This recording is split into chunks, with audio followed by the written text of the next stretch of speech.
Okay, here we go. Good afternoon, everyone. Welcome to the special meeting to discuss the budget, as a budget workshop, to discuss that budget this evening. See lots of staff here, and it is actually Wednesday, July 12th, 2023. It's 5:05 p.m. I'll call this meeting to order now and call for a quorum check, please. Mayor Pro Tem Goolsby? Here. Councilmember Buck? Here. Councilmember Bowman? Here. Councilmember Fitzpatrick? Here. Councilmember Najarian? Here. Councilmember Vaughn? Here. Quorum is present. We shall proceed. Again, the subject this evening is to present and to discuss the proposed FY 2024 budget. And that is, I think you find it a very interesting presentation tonight. And so I welcome everybody, all of you for coming. There was a Citizens Be Heard opportunity. No one did sign up, so I'm assuming that you still want to let us proceed the way we normally will. So let's go ahead and turn it over now to our city manager to begin the process. Thank you, Mayor. I'll start out with some thank yous. First, I'll turn to all of this wonderful staff that we have here and thank them for the days and months and hours that they and the rest of their staff put in on getting their department budgets. And of course, to Christine and Mateo, our finance department, for all the work that they did in getting it ready and put together for you and getting it sent out in time for not only the council, but for the residents to have a chance to look at it. And then also to the council members, we really appreciate the fact that you took the time to come in and talk with us about the budget. And some of you have given us some other questions tonight. We look forward to hearing those and having either us or the staff do it.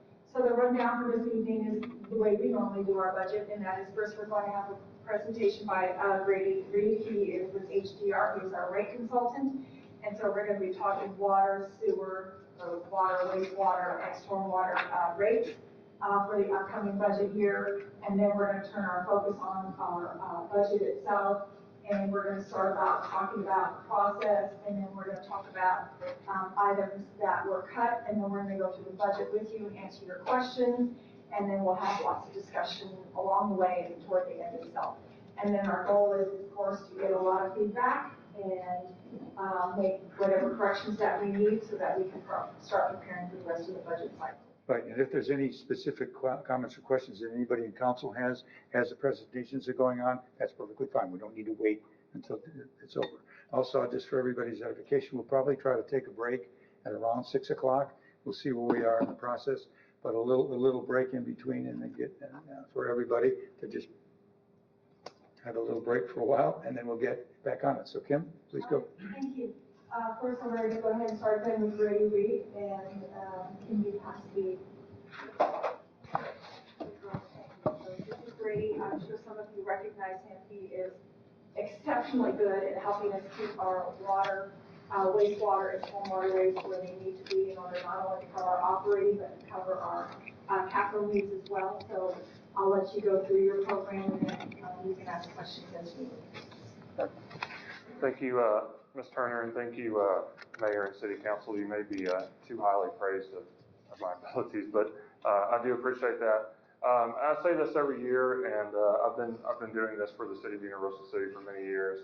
And y'all are one of the clients that I always look forward to working with. Y'all have such a great staff. It's been great working with Randy and Athena, as well as others from your finance department. They're always very receptive. They're always very responsive, and I really do appreciate that.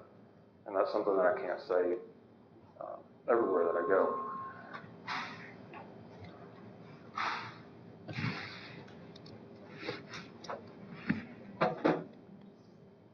Can you just go to the next slide? I think so. It's green. The light's green. Find it on the smart board.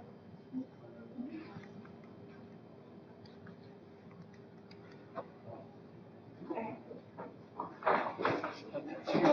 I can just go to it. Whoever has the slide can just go to the next one. You have to click into the PowerPoint, and then you can do that. Yeah, just click that.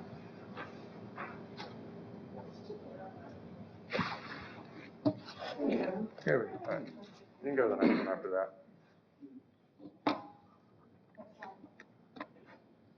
So I want to start my presentation just by giving you a little bit of background. We're going to start on wastewater, then we'll go water, and then we'll look at the stormwater. Whenever we start on wastewater, I want to start out with talking about Sarah. Of course, you have two wholesale wastewater treatment entities, the San Antonio River Authority and CCMA. Sarah has been increasing their rates over the last few years.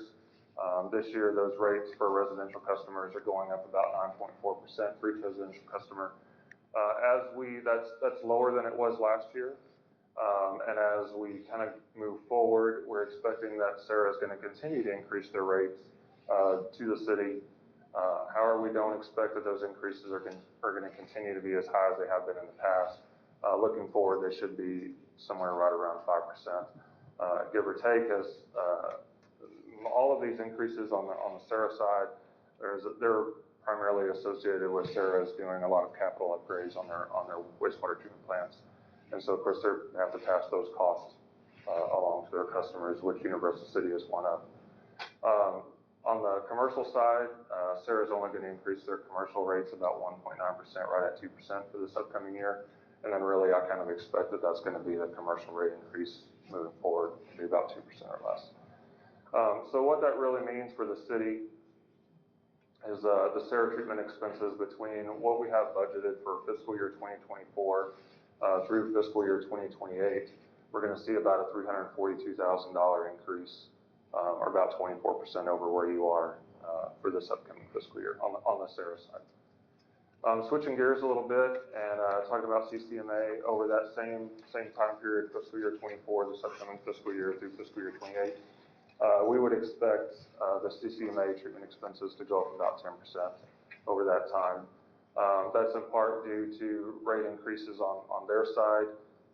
CCMA has not been increasing rates to quite the extent that Sarah has, nor do they expect to in the future, although that could always change.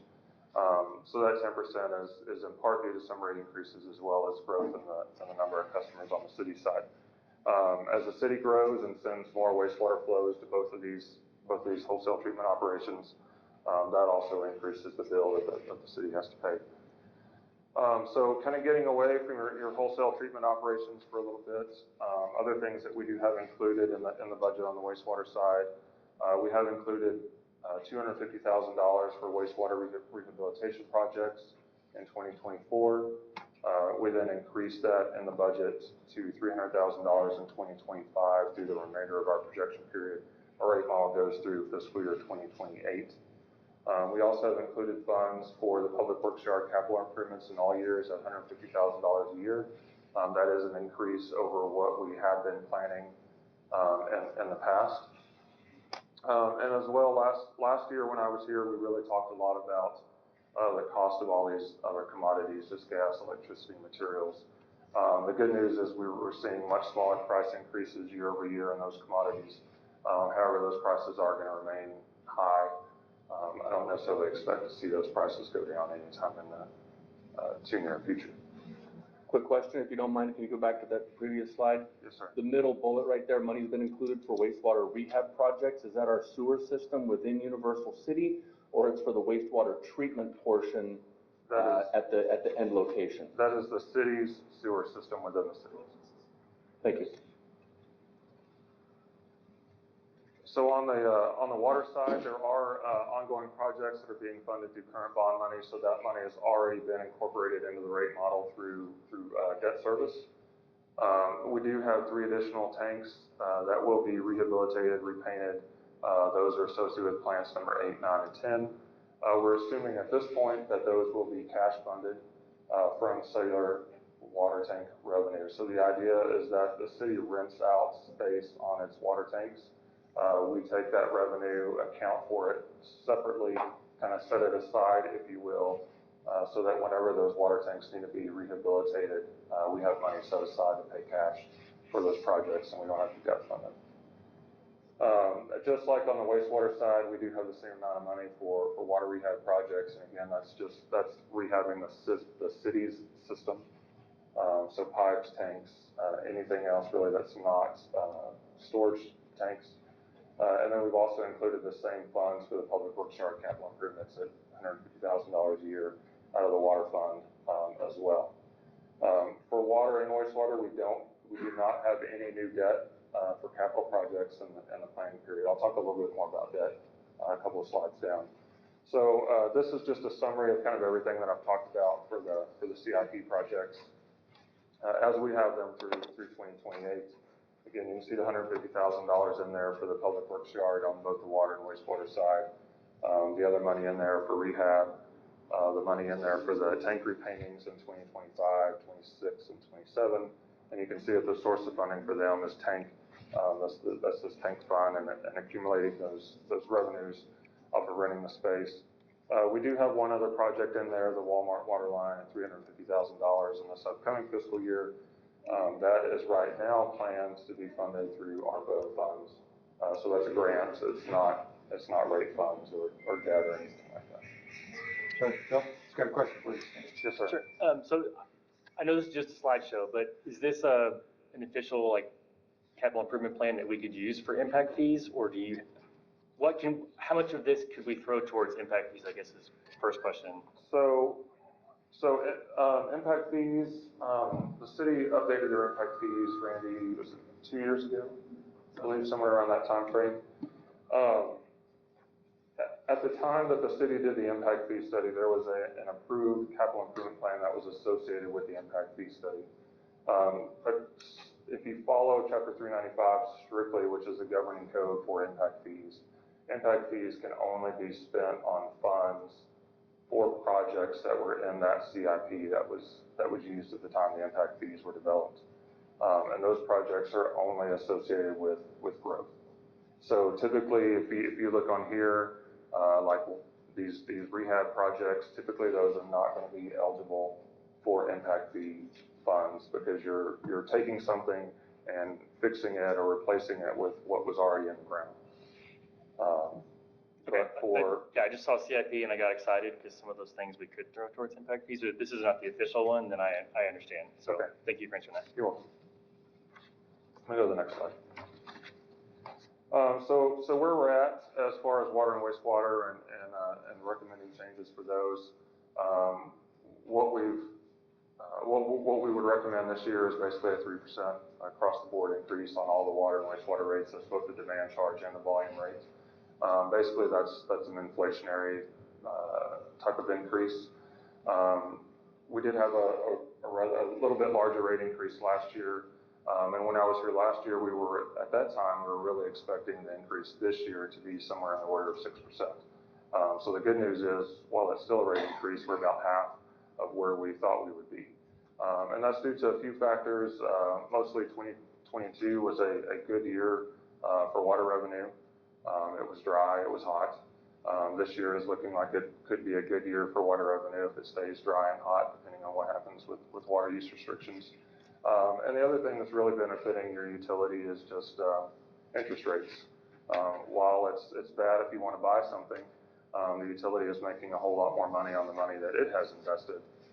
So your interest revenue is much higher than what we had anticipated as well. So that all helps the utility and helps kind of bring down the rate increases a little bit. I do also just say in here the future inflationary rate increases may still be needed. I do still have some other rate increases in the model as well in these future years. And go ahead and go to the next slide. So what this really kind of means, this kind of graphically shows the stacked bars are the expenses. The city's operating expenses is the dark blue. The blue, kind of lighter blue above that is the existing debt service associated with the water and wastewater fund. And then the green on top of that is cash funded projects. That's the city's rehab, water and wastewater rehab, as well as the public works yard capital improvements. So if you do a 3% across the board increase for water and wastewater for a residential customer that's using 6,000 gallons of water and 5,000 gallons of wastewater per month, which is about your average residential customer, they would see an increase of $2.80 a month. If they're using more than that, their bill would go up higher. If they're using less than that, then obviously that increase would be less. Again, I do have future rate increases out there of 2%. Those are just kind of inflationary increases at this point. It is important to note, and we'll see this on the next slide too, is that there is some debt that rolls off in 2026. So you can see that kind of light blue bar gets just a little bit thinner in 2026. So as that debt goes off, there will be some more capacity out there to either issue more debt to replace that debt or cash fund other projects. Those are not in the CIP right now, but just so you can kind of see how that bar dips a little bit in 2026. That's because there's some debt that goes away. The next slide, this just kind of shows your month's operating reserves and your debt service coverage ratio. Debt service coverage ratio, that's no problem. Most lenders will want you to have a 1.25 coverage ratio to issue debt. You're going to be well above that. You're well above that now. You should stay well above that. The month's operating reserves for water and wastewater, we like to see about 6 months worth of cash on hand to pay for operating funds, to pay for operating expenses.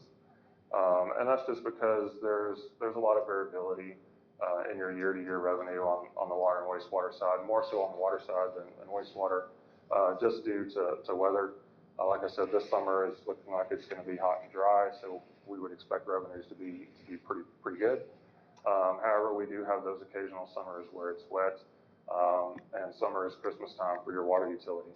So if it rains all summer, you'll see a very large reduction in your water revenue. So we always want to make sure that we have adequate funds on hand in case that happens, and just in case there's anything unexpected that happens to the system that we need to fix or things like that. So all that to say is that we're projecting that you're going to be within 6 and 7 months worth of cash on hand out there in 2026. That we're projecting that to go up a little bit, but again, that's primarily just due to that debt coming off. So if that debt is replaced with something else, then you'll stay closer to that 6 months, that 6 month target. Go to the next slide. So on the stormwater side, we had a 15% rate increase last year, which was the largest rate increase that we had seen in stormwater for a while. And really the idea behind that, and one of the reasons for that 15% rate increase is for years we've been trying to kind of generate enough revenue that we can cash fund projects that were about $200,000 to $250,000 a year. And as we talked a little bit more before about commodity prices, and just the fact of the matter is that for years we were planning on $200,000 a year worth of cash expenses out of the stormwater fund, and it just got to the point where $200,000 wasn't buying you what $200,000 used to buy you. So we're trying to increase that funding a little bit, and really set a new goal to be able to fund $250,000 worth of capital projects a year. Again, pay cash for those, not issue debt. And so that was in part why we saw such a large rate increase last year, was almost just kind of playing catch up and trying to get there. With all of that said, the projected capital spending for this upcoming fiscal year is $370,000, so over that $250,000 goal. And unlike, I don't want to say unlike the water and wastewater, which most costs are stable there as well, but we do see more variability in those costs. All of your other stormwater costs, they remain relatively stable from year to year. So go ahead and go to the next slide. So here we're recommending a 5% increase for this upcoming fiscal year. That's in line with the recommendations from last year's rate study. So we're kind of right where we expected we would be, which again, we don't see a lot of variability year to year in stormwater revenue. So we really have a much better handle on kind of where that utility is going over these upcoming years. I will say again that what we're aiming for is about $250,000 worth of cash fund capital. If the utility continues to spend more than that every year in cash fund capital, then we would need additional rate increases in the future. So on the stormwater side, what that means is that you have 2 tiers, I believe, for your single family customers based on the amount of square footage that's associated with those customers. So your largest tier, your most expensive tier, they would see 27 cents per month increase with a 5% increase on the stormwater rate. So their bill would go up to $5.67 a month. I tried to pull comparable stormwater charges, and you're kind of right in the pack with everyone else around in this area. Some of those have not been updated in a while, so I think you're good with kind of where you're at there. You're not the cheapest. You're certainly far from the most expensive. So those are not current figures They are in the other cities? They are current as best as I could find. Okay, all right. At this point. So we kind of look at the same graph for stormwater. Here again, you have the operating expenses, that dark blue bar. There is no debt, outstanding debt associated with stormwater utility. Those green bars are your cash funded projects. So again, you can see in 2024, it's a little bit higher. That's because we're funding $370,000, where most of those other years it's $250,000. So we are expecting this year that you will deficit spend on your stormwater fund. You will use prior years' fund balance to cover that, which is there. And then that'll kind of draw that fund balance down a little bit to where it needs to be. Let's go to the next slide. So on the stormwater fund, this is your month's operating reserve. Here we only have a 3-month target instead of a 6-month target. Again, we don't see, there's very little year-to-year variability in your stormwater revenue. That's pretty much guaranteed revenue. So that's our goal is 3 months. We would expect that you would end this upcoming fiscal year right at that 3-month period, right at that 3-month goal. And then you would kind of stay generally between there and 3.5 months worth of reserves in your stormwater fund. Okay, questions, anybody? Bear, you got anything? Okay, Phil? I was just gonna say, there's a little bit of a mismatch between what you said on the planned spending, like the Walmart water line. I think you said ARPA, but it looks like we have it in the capital improvement fund. I don't know if that's something that we can move, but just make sure I heard you right, that you were saying ARPA, right, for the Walmart water line? Okay, so we need to make that change then. Yeah, that's my understanding is it'll be ARPA funded. Okay, so then we'll need to move that. You may. Okay. Anyone else? Thank you. All right, thank you all very much.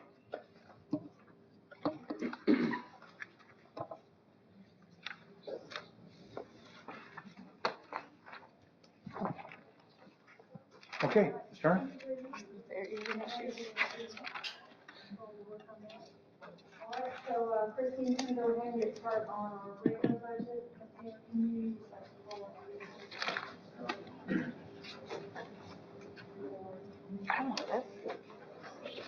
No. Thank you, though. No, it's not mine.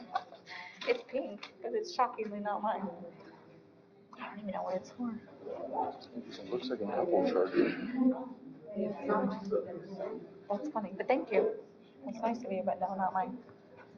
Good evening, Mayor and Council. Before I start the presentation, I just wanted to point out that when we began the budget process for this next fiscal year, we thought we had a deficit of $2.2 million. And that deficit what contributed to that deficit was tax revenue projections that were inflated. Restricted revenues were used to balance the budget. The license fee revenue line item was a lump sum, and within there were restricted accounts, as well as there was budgets for donations and grants for a total of about $1.5 million being over budgeted. So when I came to staff and I explained to them that we were at a deficit of 2.2, they were real troopers, and we ended up cutting an incredible amount of items. The extensive cuts that took place, the majority of them were in the capital items, which was about $500,000. Contract services were cut by $345,000. Support services $222,000, and allowances by $100,000. I know a lot of you have noticed that we had to cut out the employee recognition, but that was only about $30,000. But that's pretty much where we were at the point that we had to cut items in order to balance the budget. So in that said, the staff was amazing in helping to be sure that we were able to continue moving forward with the balanced budget. The highlights within the budget, I know you're all aware, but I'm going to go ahead and point them out prior to presenting the budget. We created a human resources department, and we moved the human resources manager from the finance department to her own department, which is human resources. And then also added a part-time human resources assistant for her. Parks and Recreation added a full-time tech position with a curbside. Thank you. The police department added a full-time CID officer, and with that position required vehicle to be added. The fire department added another full-time firefighter, And water wastewater has a full-time water wastewater service that has been added. If you don't have any questions about the beginning of it, we're gonna go ahead and tab through to what is your page number 14. So just go down here to edit personal positions. And let's go to Mr. Buck has a question. I do have a question. You said that our revenue that was coming in was not sufficient to meet our budget. Is that how I understood that correctly? That would be great. Where was the deficit from? Can you attribute it to, did we screw up in setting the property tax rate for last year? And you feel free to throw rocks. Is the sale? Being lowered by almost 4 cents, it's going to be a long-term effect for the city. But a lot of it was prior finance staff inflating projected revenues, as well as including restricted revenues again, that should never have been included in the general fund budget. So, for instance, the hotel motel tax revenue was in there. There was some ARPA revenue that was budgeted in the general fund. There was the PEG revenue, all the court revenues that are certain uses, they were in there.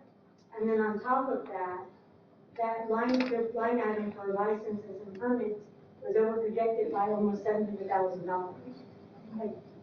I looked back, not being able to determine what happened, but we were able to say, okay, well, this is where we're at, we need to start fresh and move forward from where we are. And these stories we had to move as we go to what we were doing. Have you gone back to look at the discussions that we had about a year ago, when we were setting the tax rate and we got the no new revenue rate from Bear County, because this is the final rolls of all the taxable properties in Universal City, and then we set the rate based on the budget that was presented and approved. Where's the disconnect between, like, did people not pay their property taxes potentially? Is there some other type of shortfall? I'm trying to understand, like, where did we go wrong so that we potentially don't do that again? I don't know if it was the tax rate, what was said as the tax rate was the problem, or what was actually put in as the budget. Because we thought that we would receive approximately $10 million in tax revenue, but when I looked back, that was using a rate different than the 0.54. And I don't know why. And I go back to the number, but I honestly don't know why. Yes, sir. I think there's a presentation issue though, because that 10 was designed to be the total tax levy, not just the M&O. So if you take out the INS, I think that might make up the difference that you're looking for, because there's that transfer at the bottom of the general fund that tries to net it out. I did check that. It's the 10 million, and we take the INS off, which I think was 1.65 approximately. That still left us, now that we are still off by about almost $500,000. And if I project it out properly, we might come under budget by about 300,000, but that's still more than 5% where you really want to be. You don't want to project more than 5% of what you receive. At least that's what I was always taught. Try to stay at 95% of what you should receive. And back to Mr. Buck, so it wasn't necessarily just the ad valorem and the rate we set. Right. So again, a big portion of it were restricted items, meaning it can only be used for something and nothing else. It was thrown into the general fund pool with the expectation that it could be used for anything when we really know it couldn't. So what we had to do this year is we took all those restricted items, we backed them out of the general fund, and we put them back into their own categories and said, don't touch it. Except for those authorized purposes. Except for those authorized purposes. Now, we did try to move some of the budgeted items to what could be used to those special funds. For instance, hotel motel, we can use part of that for advertising and marketing with the golf course. Then we have child safety, which we can do a lot of the fire or police trainings that they have. Thank you. Educational Can be things, budgeted open through houses that. where they invite the public in. Yeah. Court technology can pay for any items that court needs that's computer-based or, I don't believe it can be used for software again. I think it has to be used for equipment. And then, port tech and port security would be cameras, any type of, bulletproof screen they would use, something like that, right? So we tried to move those revenues out that we knew we could use for certain items, but the real problem is that it's been budgeted under the general fund. And when you take all of those out, you don't have enough revenue to make what you need. Suddenly we have a revenue shortfall. I know, right. Very well, thank you, ma'am. Okay, so we're looking. Did anyone have any questions about the first few slides? Basically, it is our city manager's,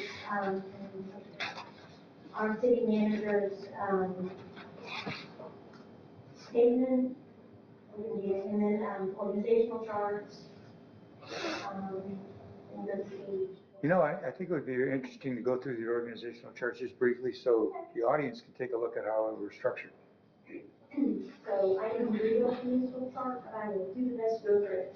Okay, so first we have mayor council, and mayor council oversees the judge, city attorney, city manager, and county health officer. And then you can see it, but the next in the blue are all the department heads. So we have department services director, the librarian, human resources, finance director, municipal court, city clerk, public works director, police chief, fire chief, the Olympia Hills Food and Beverage Director, Olympia Hills Golf Director, and Economic Development Director. And then you go to the green side.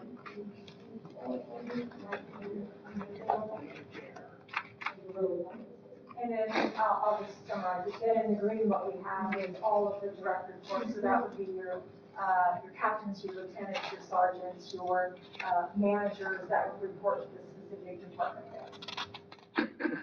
I think what people will probably find more interesting is if we can skip to the page with the chart on it, whatever number that is. Page, sorry, we have it.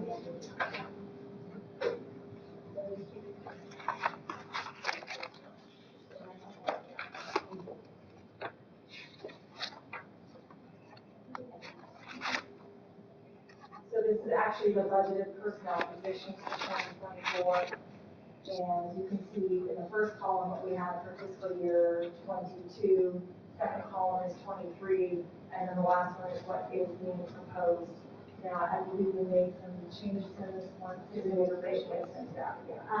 If you look under police, council, your page number 14, and under police admin, you'll have two. So we have two positions there on your documenting system. And then one of those positions is actually CID detective, so I'm sorry, patrol officer?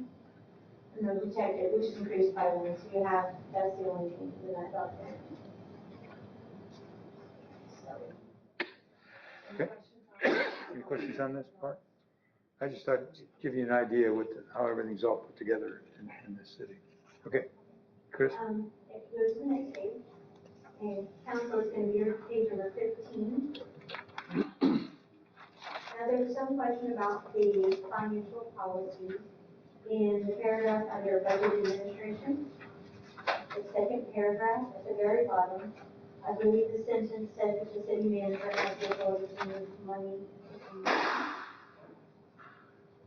That has been changed, and it is now, the city manager has authority to transfer any unencumbered appropriation balance or portion thereof from one department to another within the same fund in the manner provided by law. And then that's the only change on this document here. So for those of us that are not accountants and don't do numbers very well, does that mean that Ms. Turner has the authority if, let's say, the library has an unfunded expense and the animal shelter has an excess amount of money, for instance, because those are both funded from the general revenue, she can allocate $20,000, let's say, from the animal shelter to the library in order to cover those expenses? Yes. Very well, thank you. Then the next page that has a change on it. Forgive me if I'm going too quickly. If you have questions about those pages, Right. please let me know. Page 18.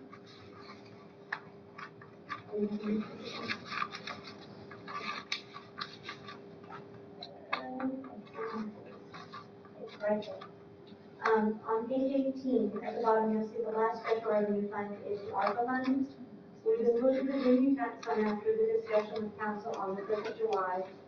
And what we'll do is we'll place the use of, or the portion of the sales tax and venue tax in this fund, and the portion will go to the golf course, and then the other portion, which the council will select how it's going to be used each year, and it just has to stay within legally permissible uses for that venue tax. That's the only change on that.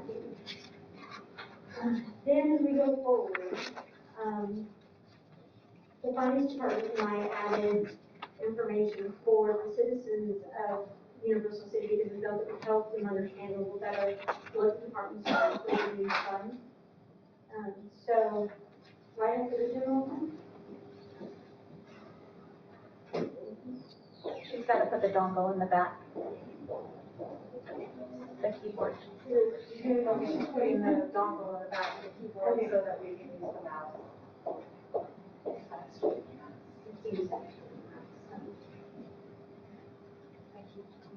Okay, so in your document, you see the general fund, and the next page just jumps into the summary. So what we did is we added on the next page.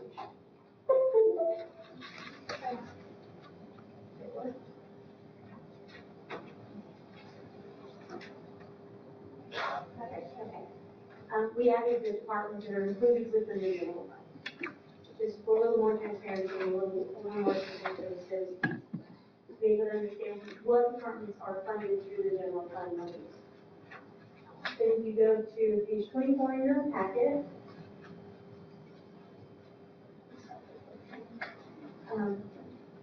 This is going to change on this page here where it says, you see where it says grants and then underneath it, other sources and uses.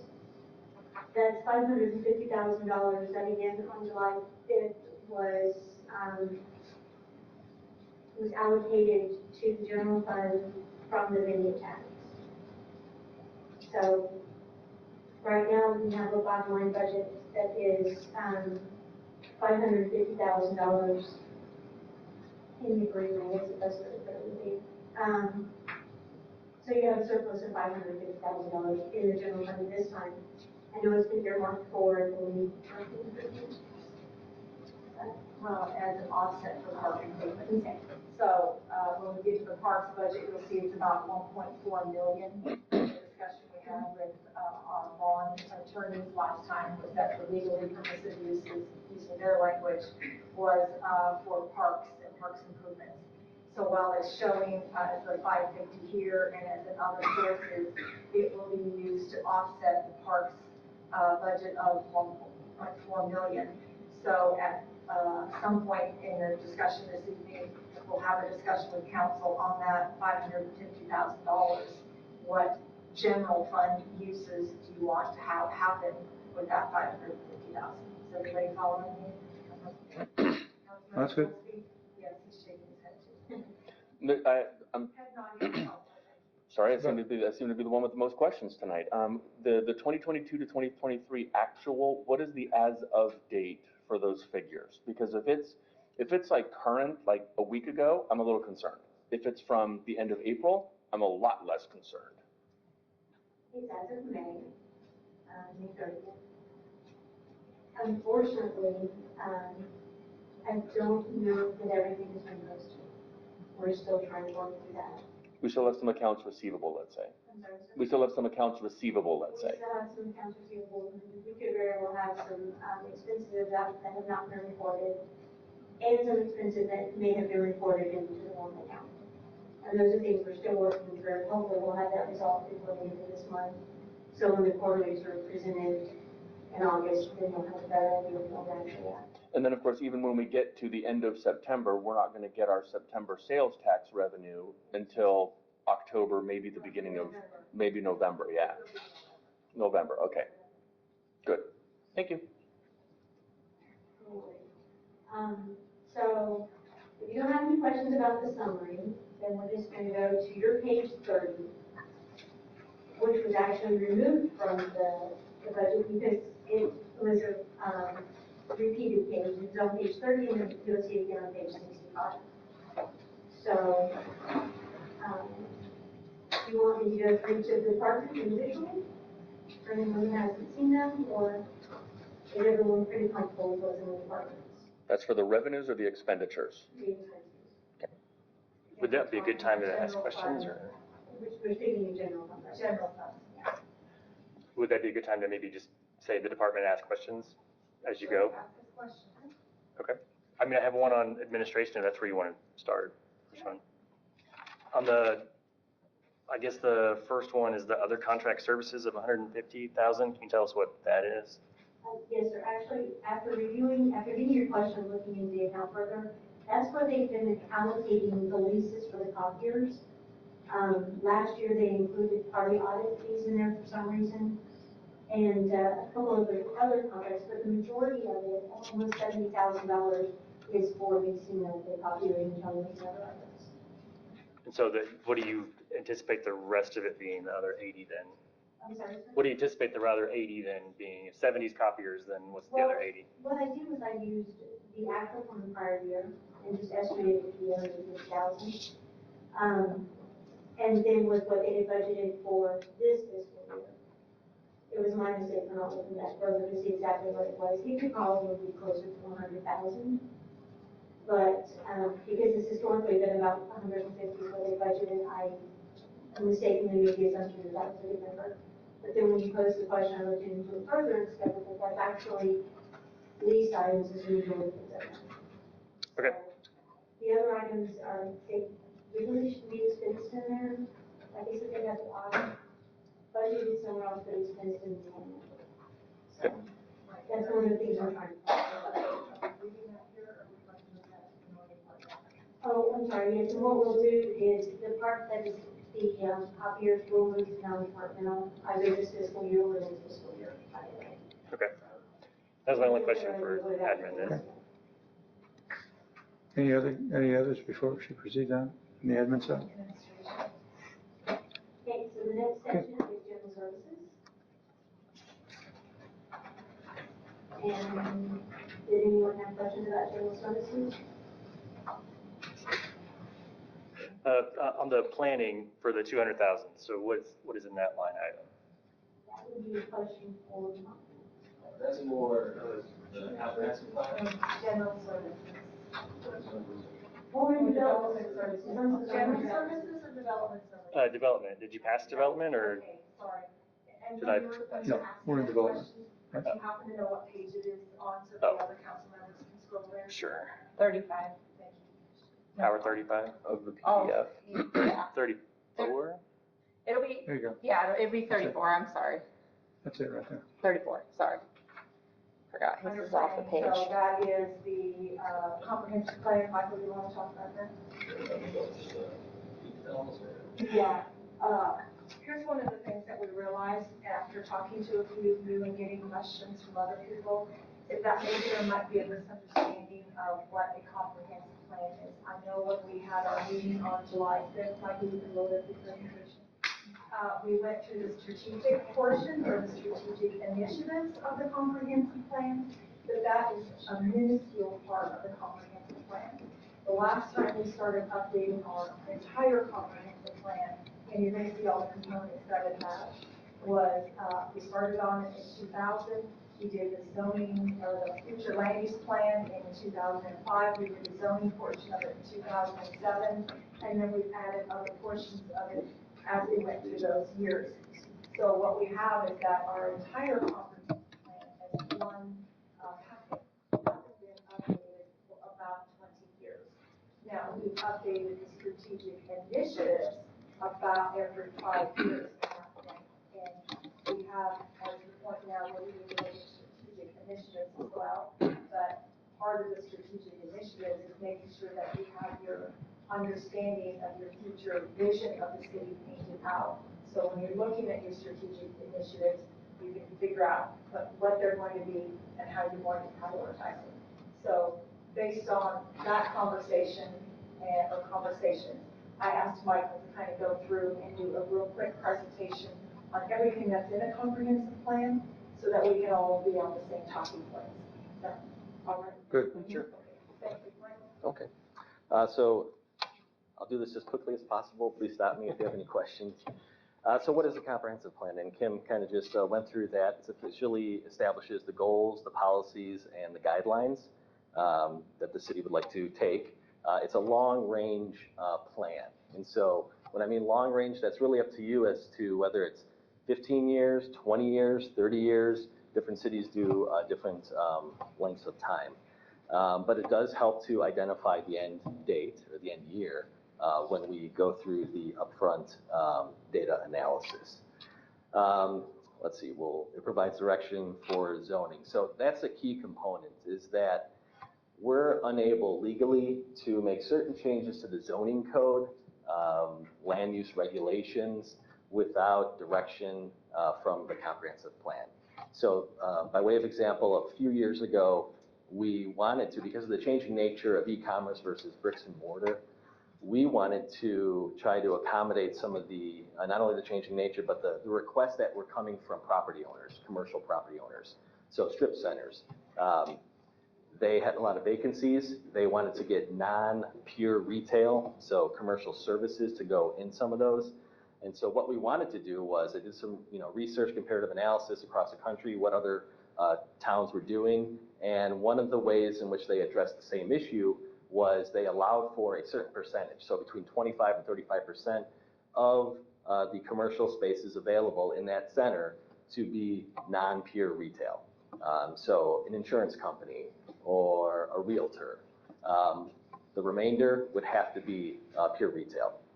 So we went to our attorney, we drafted everything, went to the attorney, and the attorney said, no, we can't move forward because our comprehensive plan does not allow for you to do that. So at the time you guys update your comp plan, make sure that you have that discussion. If that's the way the council wants to move forward, then we need to include that in the comp plan. So that last bullet, that's the reason why it's important from a zoning standpoint, is to update the comp plan. So the authority, the source authority for comp plan comes from the local government code, these two sections. And I want to point out the first bullet that says that the city may adopt a comprehensive plan. It's not required. Certain states require a comp plan. They require a comp plan every certain number of years. Texas does not. So you don't have to update your comp plan if you don't want to. You don't even have to have a comprehensive plan. And then at the local level, the municipal code does address the comprehensive plan in a couple of sections. One is the Plan Commission has the authority to make a recommendation to City Council on how they would like to see the comp plan updated. And there's a definition in the subdivision code, strangely, that basically states that, again, it's for the growth, development, and aesthetics policies to be set. So what's in a comp plan? Now this is a lot of detail and it might be a little difficult to see all this, but I'm gonna step over here. You might have to blow it up or something. Can you, so a comprehensive plan obviously has an introduction. Can I? Yeah, you can, I think it should still That'd be easier? Yeah, let me just do this. Okay, so obviously, these are the different components of a comprehensive plan. A comprehensive plan is exactly what it sounds like. It's comprehensive. It's a large document that establishes the path moving forward long-term. And so you have your stated purpose and intent. You have a community profile, so your demographic and your market analyses. And so another, by way of example, a few years ago we did the Aviation District Master Plan, and as part of that, we did a demographic and market analysis. We also did a land use analysis for that area of town. So that would be a component. One of the things that we wanted to do was potentially roll that data set that the consultants provided for us during that, during the Aviation District Plan study. But it's been 3 years, over 3 years, and the data that they used is old. So we would have to do that again, update those that data set. In addition, we have a community outreach and process. I think this is what most people are interested in, because this is the way that we conduct and that we involve the community to get their input as to how they would like to see the growth of the town take place. So stakeholder interviews, we would establish the number of stakeholders, who they are, business leaders, residents, Air Force Base most likely because they're impacted. We want to have a broad range of stakeholders that would provide their input. Community workshops, and so we could have an initial kickoff meeting, several meetings throughout the process to discuss the findings and get some feedback as to how we should move forward based on those findings. Have a project website that provides updates to the community as we go through the process, and then also an online questionnaire, which the residents and anybody can access and submit. The account plan will also establish the vision, goals, and objectives of the plan, the land use and development plan. So this is, again, another land use analysis. This will help make changes to or identify any modifications that are needed to the future land use plan. It will establish land use policies for different types of uses, residential, commercial, industrial, as well as mixed use developments that we're seeing come through. And so you can identify a policy as to whether or not you want to change direction, modify that direction, or completely stop it. Aesthetic policies, architecture and urban design. This is very important for a lot of communities. Even though the state legislature took away a lot of our authority to dictate what type percentages for exterior materials, we have ways in which we can address aesthetics and how those different developments look. Commerce and employment policies, and then growth and annexation. So growth and annexation is important because we do have some large tracts that are still available, but also in the ETJ, we have a large number of tracts that could potentially come into the city through annexation. And we want to make sure that we have a policy moving forward to understand where the community wants to go with regard to those parcels outside of the city currently. Transportation mobility plan, this is very important because we have a roadway network. Randy has a capital improvement plan to make improvements to the existing network. When we have new developments come in, there's going to be new streets, new sidewalks, new curb and gutter, new utilities, infrastructure, water and sewer. That's going to have to be taken into account and set the policy as to see how we'd like that to move forward. And then we have parks, open space, environmental features. Recently, the Parks Committee did put together a plan, so we'll be able to roll that in and just make any small tweaks if needed based on current conditions. Community facilities infrastructure, I lightly touched on this, but really, we have existing infrastructure. Do we need to make improvements? Do we need to budget for that? To what extent for the different facilities that the city has? Village Hall, Public Works, Fire, Police, the library, Animal Control, and the golf course. And then a technology plan. Everything that we see here today, do we need, or is it adequate? Do we need to fund it to increase accessibility for the public? GIS, that's an important thing. It's constantly evolving. Our ability to get data from the county from different sources. Do we need to make an investment to enhance that ability? And then the PEC channel is another example. Housing policy. A lot of comprehensive plans in different towns have a housing policy that the city council establishes and sets forward. It provides direction on, again, what types of developments you'd like to see, and then what types of redevelopments and efforts to kind of rehab or make outreach to, for example, some of the older apartment complexes in town.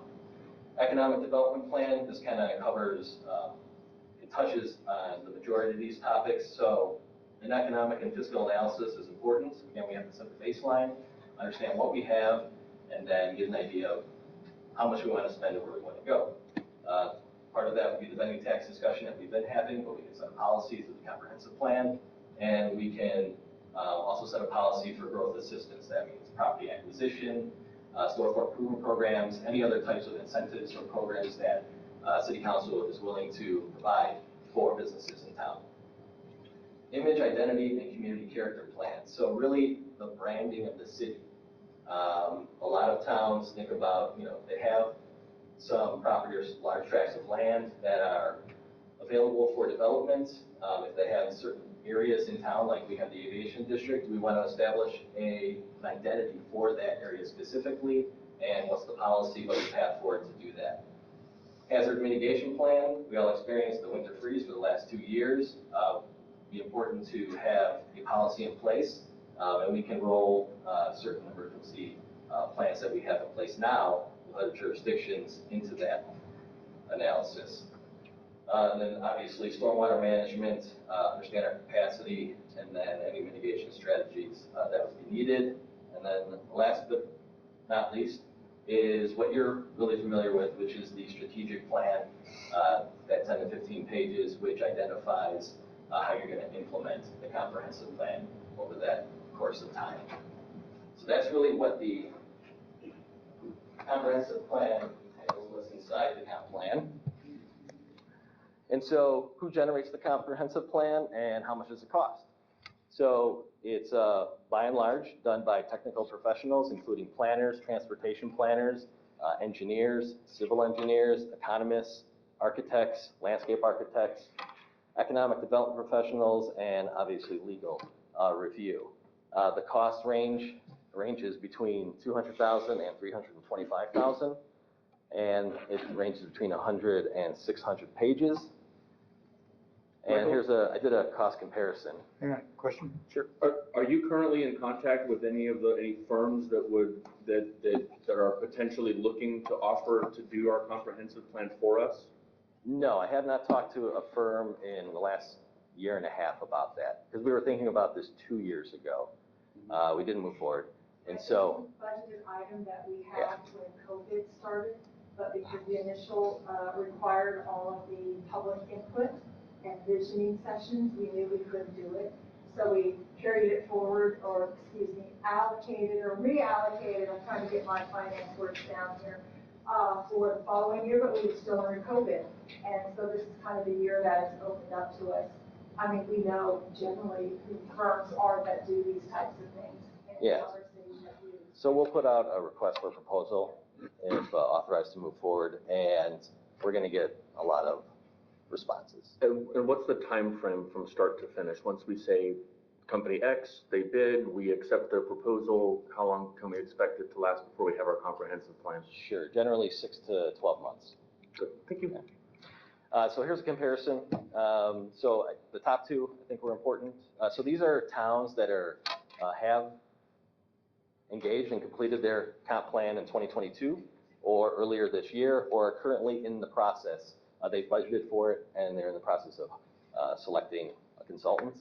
So Addison, Texas is about the same size as Universal City. They spent $325,000. Manor, Texas, which is about the same size, $318,000. And then you have the three below that. Canton, Texas, which is a much smaller community. They spent $150,000 on the low end. And so that just gives you an idea of what this costs to Phil, have do you have a a question? true Phil's got a comprehensive question plan. for you, Mark. Yeah, on the list of priorities, we can piecemeal that too, right? If we want to just do a land use plan, we could. Yeah, but then it wouldn't be a comprehensive plan. It would just be a land use plan. Right, I understand that. But if you wanted to, let's say, update the zoning, you could say, let's just do a land use plan, we'll incorporate it in the document we already have, and that would get us through whatever zoning challenge that we're in. Yeah, and so some communities do exactly what you're saying is that they do a partial update to their comprehensive plan, and they target it specifically for something like that. Okay, and then these cities are kind of fairly well spread out. I mean, I think Mainer's the closest one, and there's Oklahoma on there. Is there just because there's not very many that get a comprehensive plan, or is it hard to get the data? So generally towns, and the ones that I found, because I tried to keep it local as I could, but I didn't find any that had done an update recently. And so these specifically, they generally did, the last time they did their comp plan was 20 years ago, maybe 15 years ago. That seemed to be the trend in Texas. And so I think because of the growth that's happening in this area, and Texas in general, but the growth in the major metropolitan areas, is that they're all realizing they need to have policies in place to accommodate that growth. And so one more question for you. So you mentioned zoning. What would be your other largest thing that you'd be hoping to get out of the plan? Well, again, so the example that I provided for, because that will help us with the business community, and it will help the city itself. We won't have as many vacancies if we find a happy medium with regard to those non-pure retail commercial services. Other things, we can take a look at and we've done this in the past, where we can take another look at simple things in the bulk requirements of the zoning code. So your maximum lot coverage, should we increase that? Should we have a landscape component to our zoning code? Do we need to update our sign code? So those are things that the comp plan would give us direction on. Okay, thank you. Anyone else? Okay, Chris. Go ahead. Is your presentation done? Yes, it is. Oh, then I do have questions. Okay. Sorry. I didn't know if you had more slides, so I didn't want to okay. I'm going to make sure I got this real clear. So what we had before was a strategic plan. Yes, strategic initiatives from the comprehensive plan. Okay, wait, hold on. Now I'm confused. So have we had a comprehensive plan before, or we've never had a comprehensive plan? So I think we had a few plans that had been put together for different purposes over the years, and we took the data from those various studies and created the strategic plan that you're familiar with. Okay, so the strategic plan, which had a lot of the things that you mentioned, we did 5 years ago. Is that correct? Yes, Ish? that's correct. Okay, and how much did that plan cost I don't know the answer. from 5 years ago? Does anyone have the answer to that? No, I don't. I don't know the actual cost. Okay, But remember that to get to the strategic plan, we still haven't done the future land use plan and the zoning and a lot of the other studies that we did, the parks master plan, the stormwater plan. So we had those components together and they were used along with other data that we had to do the strategic plan. So the consultants that worked with us on the strategic plan would have used all the documents that we had in place at that time. We're saying now it's been 20 years since we've updated major components of the comprehensive plan. To get more strategic initiatives for now and in the future, we probably need to update some of the data that's behind it. okay. So a new firm would come in and they would do all of the things that you want to do. So instead of just a strategic plan, they would do a whole bunch of things that are much more than the strategic plan, is what we're saying? Yes, and so you can decide though, as council, which of these, you don't have to do all of these. I'm saying that's a comprehensive plan. Right, you're not gonna do Yeah. a parks plan. No, I get it. I get what you're saying. Yeah. Like, Yeah. the So- parks is already in there, aviation's already in there. I understand that. So you'd be paying for the things that we don't necessarily didn't just do, because we just did a parks plan, so you don't need another parks plan. That's ridiculous. Okay, so, okay, all right. So then, community outreach and processes. That firm decides on how we're gonna do those stakeholder interviews and community workshops and everything, or the city decides how we want to do input on those? Well, it's a collaboration. I mean, they do this for a living, so they have a pretty good idea of the process and how to move forward, but obviously they work with the city. As Okay. if there's certain things that you would like, then yeah. It's only up to us to advertise it and provide the space and make sure that people are aware of how to get to the questionnaire. They give us Yeah. to the questionnaire. Yeah, so generally, Does this apply to our city or not? um, Can you word this differently? for most planning exercises, that's the process that's followed Okay. across the board.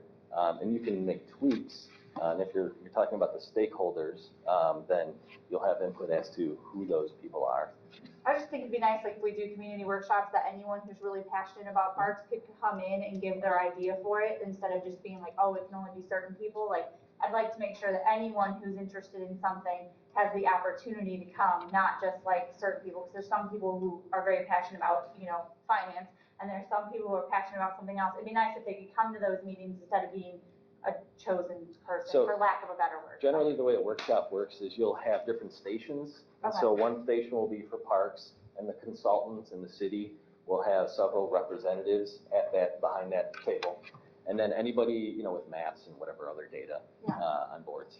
And so anybody from the public is welcome to come in and ask questions and give their feedback. And so that's how that works, because they'll take that information that they receive from those folks, and they'll kind of merge that with all of the baseline data that they've come up with to that point.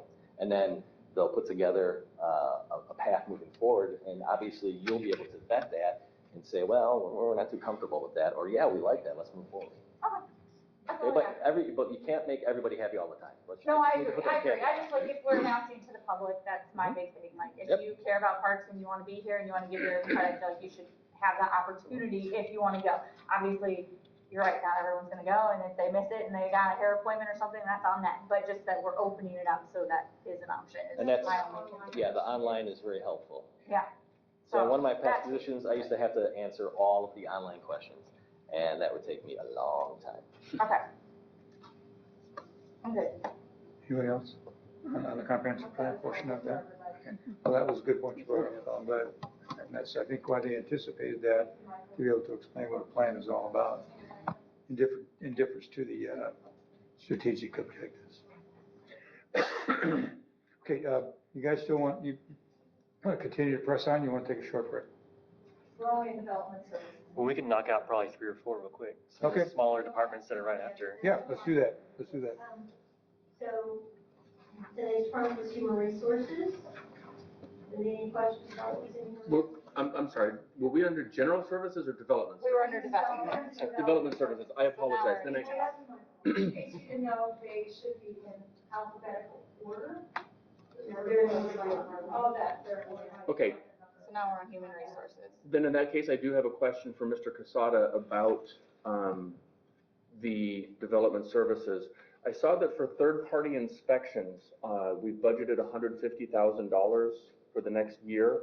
I asked about this last year, but I can't remember exactly what your answer was. If we're paying $150,000 for for an outside party to come in and do inspections, could we not convert that $150,000 to another paid position so that perhaps while Jacqueline is doing plan reviews or something like that, there's, like, she has a deputy or something like that? Okay, so, a couple of ways to answer that. Yes, sir. And, Please, the shortest version. No, I'm kidding. okay, so what we did was, we anticipated that, the true cost was $170,000, based on the last year. I'm sorry, 170 that we paid for third-party services inspection? For 2024, we were gonna budget 170,000, we worked to reduce that.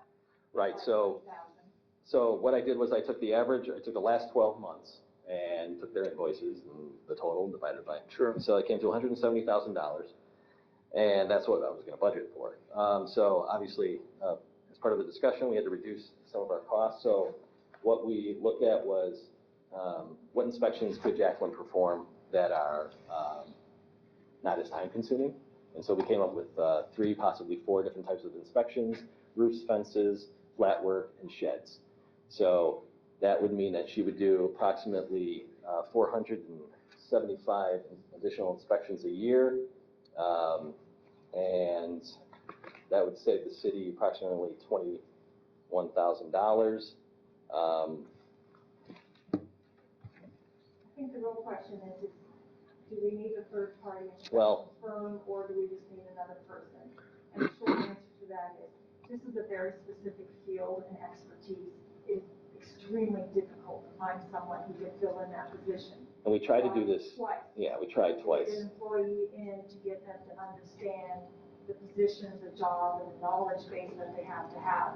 And they can't pass the test. Now, it's not our test. These are actually licensed tests that they have to take in order to be inspectors.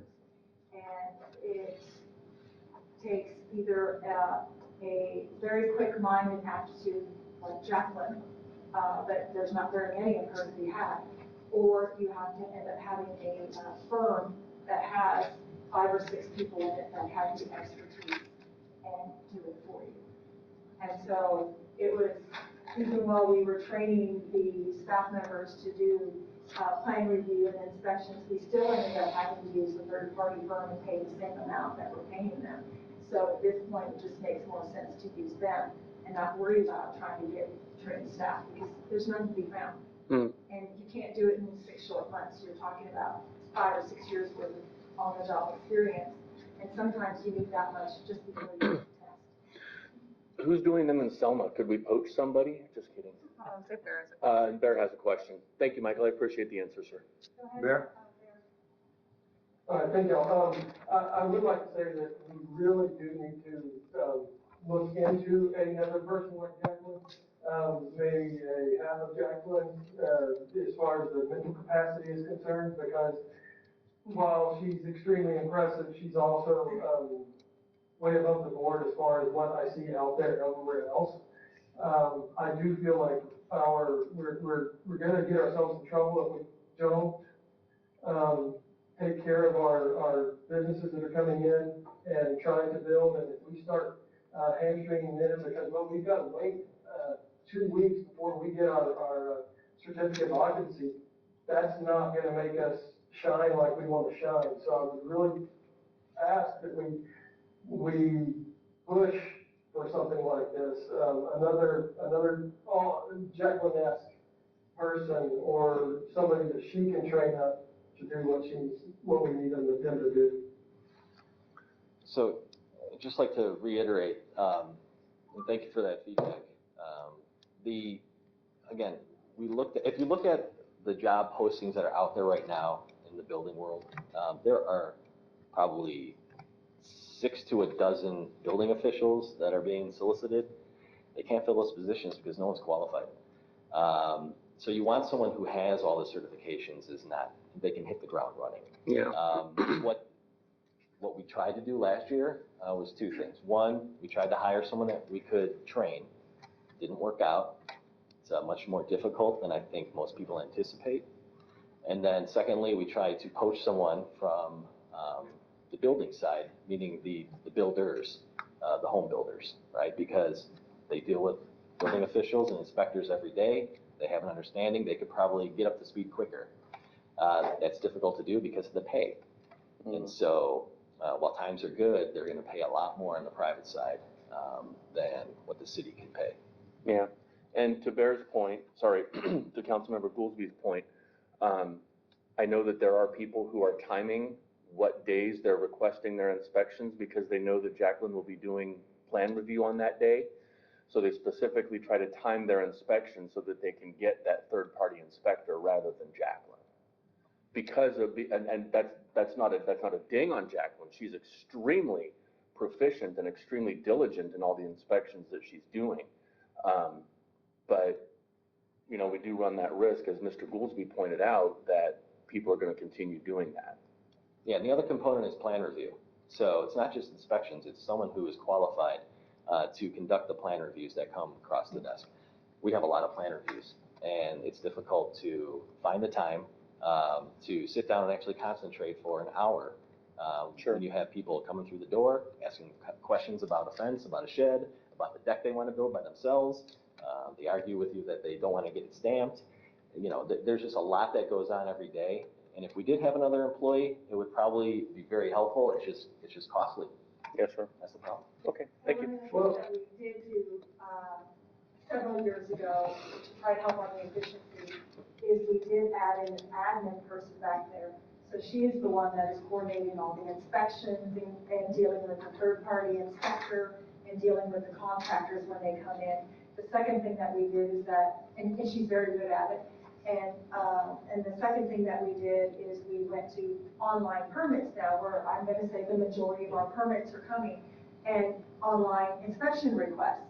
So all of that is happening quite quickly, and we have the same person coordinating that too. But now she is also sitting online with the contractors and saying, here's how you set up your account. Okay, you want to know if you passed your inspection? Well, you got the email that said you passed. They said, well, I want to see everything I passed. So now she's trying to help them navigate the online portal, which really does free Jacqueline up a lot to do the in-customer questions or the phone calls with the contractors and the plan review, which is a lot right now. So, you know, we are going through a slight growth phase, and we anticipate going through another one. So Right. I think we've made some big strides, and I don't necessarily think even getting another half a Jacqueline is going to get us where we need to go. Okay, Mayor Pro Tem, Okay, go ahead, Bear. okay, sorry, yeah, I know that like, when we looked at the police, we have budgeted for X amount of people, but we actually have 3 less than that in the budget. So I guess part of me is can we talk about budgeting for that person so that that person shows up magically, just, then we can snap them up? We could go poach somebody from Selma. So would that be in addition to the third party? I guess that would be my That would question. be a great question to sit down and discuss as far as how many inspections is a third party group getting, where we could, if we doubled up Jacqueline, how many could we do in-house versus the third party?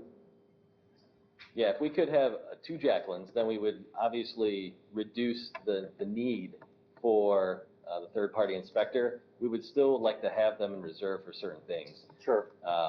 Well, That would be the win-win, I would So think. does that 150 cover a second Jacqueline, and then whatever is left over from that make up the difference, or absolutely not? There's no way we can get a second Jacqueline in for that kind of money. You can get a second Jacqueline for that money for sure, but then you would eliminate the third party. So we couldn't cover both with the 150.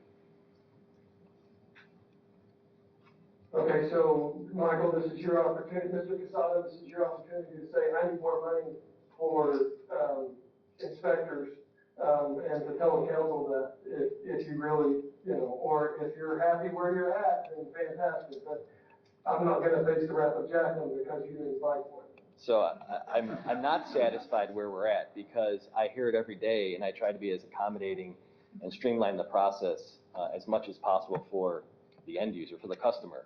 And so it's every day it's a battle. I'm herding cats, trying to get everyone to finish their plan reviews, do the inspections, answer all the questions about why they failed or this or that. And so we just get stretched on a daily basis. And so, yes, we would need to have 1.5 Jacquelines. So $200,000 would be what I would request. Fantastic, guys, thank you for throwing that out there, I appreciate it. Thank you, Mr. Mayor. Okay, thank you, sir. Yes, I was just going to say, from a succession planning point and also from unknown things happening to Jacqueline, I hate to have only that as our ace in our pocket. I mean, we're really leaving ourselves open if something happened or if she needed to leave, whatever, you don't know what happens in life, we'd really be stuck in a way that I think would incredibly bump up our third-party inspections while we were trying to figure out what do we feel, how do we find somebody to replace Jacqueline? So I think to the point of bumping that, I think that's a reasonable discussion to have.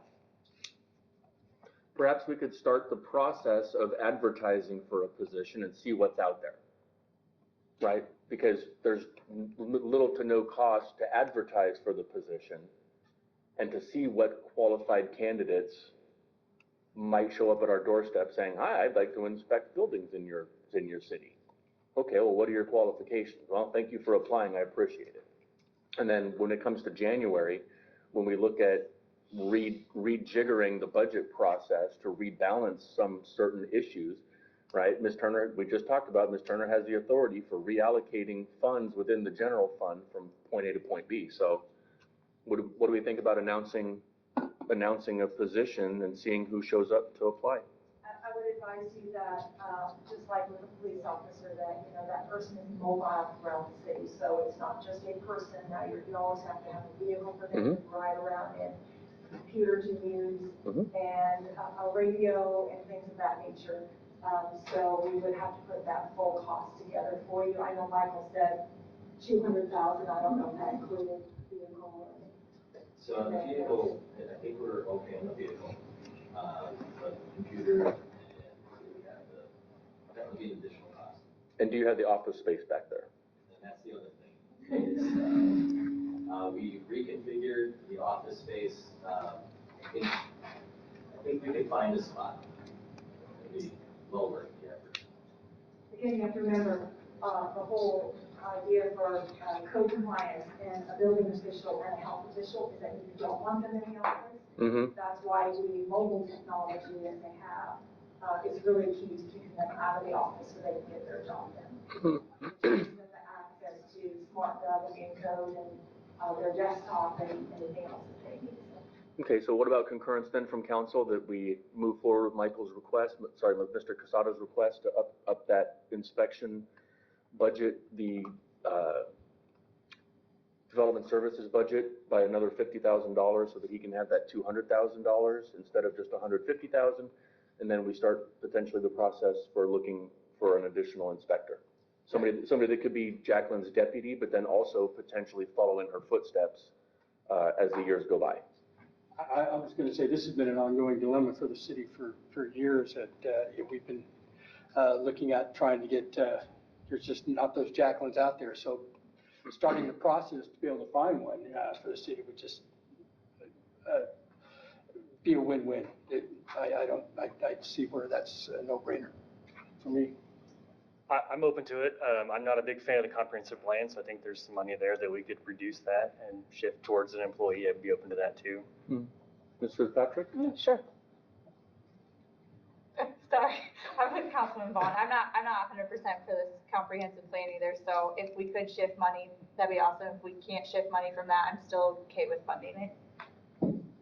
Can we up the development services budget by $50,000 in order to accommodate an additional, or start the search process for an additional inspector? Right, we can start that understanding that even if we did have somebody, we would continue with our contract for our third party. Yes, ma'am. There's the waiting period, the ramp up period, and then there's the sick leave and period for when that means they're on vacation or else. Right, but I think that I feel like that investment, even if it is an additional $50,000 towards having that fallback position, towards having a second inspector that will ultimately reduce the amount of third-party inspections that we have to do, and then also have that backup, God forbid that something happens to Jacqueline, that we do have that inspector on the employee payrolls to fill in her spot. Right, because even if we hired an inspector, it doesn't mean that they're qualified to inspect everything. Yes, ma'am. That's what everybody needs to understand. Jacqueline is the chief building official, meaning she can do everything. Other inspectors, like if you're in the city of San Antonio, some of them can only do HVAC, some of them can only do plumbing, and so we would have to figure out what those gaps are or those requests are that we would need a second person for and kind of target it toward that. Good. Okay, everybody good with that? And then does Bump everybody? that up by 50,000? Yeah. Okay. And then what about the comprehensive plan? Is the feeling that we'd like to proceed on what he presented, or is? Go ahead. No, you're first. I believe yes. There's, at least in the military, we say that there's no operation without a plan. So it's very difficult to execute anything if we don't know how we're going to execute it.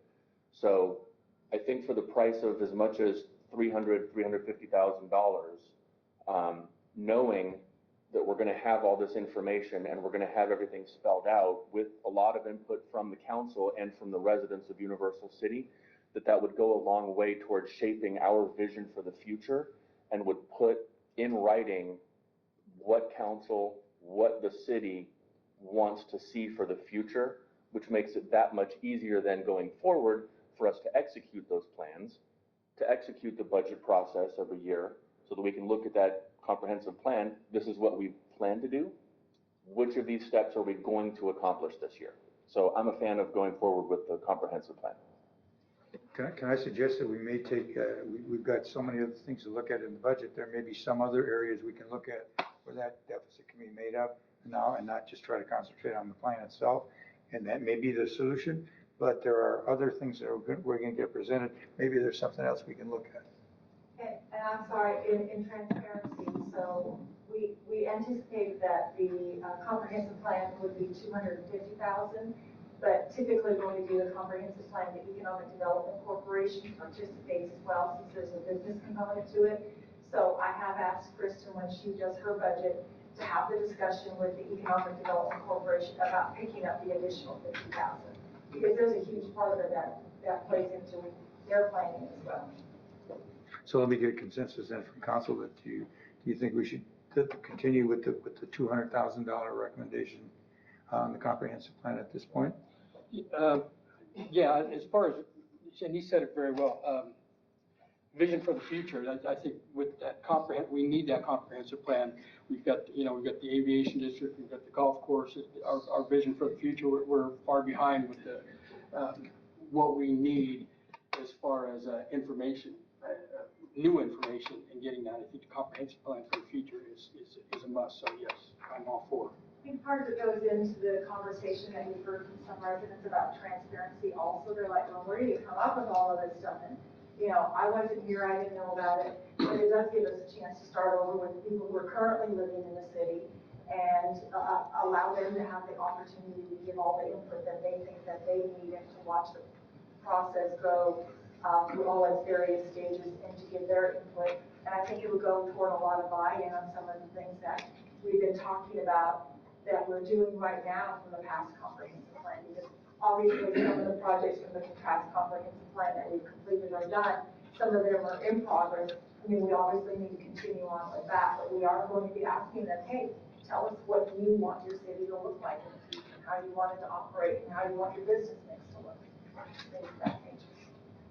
I mean, yeah, I think that's my caveat, is just that the residents are super involved if we're gonna move forward with it, and that we're announcing these things and making sure we're putting out on social media and all of our other things, like, here's the survey, please do it, like, putting it out, how, even like the email, the Blackboard Connect or whatever, like, just making sure we're actually informing the residents, like, you guys need to be a part of this, we're doing this now, like, fill out this survey, I'll promote it like no other too. But I'm just saying, like, that would be, if we're gonna spend that much, I guess, yeah, that would be my hang up, is that it has to be that, because otherwise I don't think it's really worth it. But there's surveys, and then there are questionnaires, and then, there'll have to be some working group, because obviously the Planning and Zoning Commission is really the organization that's in charge of it, and you have to remember their residents as well. Yeah. And I don't know what the consultant will do this time, but I do know when we were working on the future land use plan and zoning, in order to make sure that there was a fair representation of all of the groups that were in from the comprehensive plan, we had one separate group that was from Parks and Recreation, Planning and Zoning, Economic Development, Board of Adjustments. I think at that time we had our golf course committee, and then we had, the police group, I can't remember what they used to be called. So they made up a group too, and participated to make sure that there was fair representation from all of those organizations, because they all have a plan of carrying it out. Yeah. And so that's the other way that we get, resident buy-in. Okay. Yes, Mr. Patrick. I will say Michael presented a lot more, there was a lot of things on that comprehensive plan that I hadn't thought about. So if we are approving this money, talking about leaving it in, when we go to execute and decide to go forward with the comprehensive plan, will we be able to talk about that a little bit further, what we want it to look like and what's included? Yeah, we'll come back before the RFP is sent out and, broadcasted. We'll talk with council about what specific components you would like, what we recommend that you must have in there, and what other components that you think that you would like to see in there as well.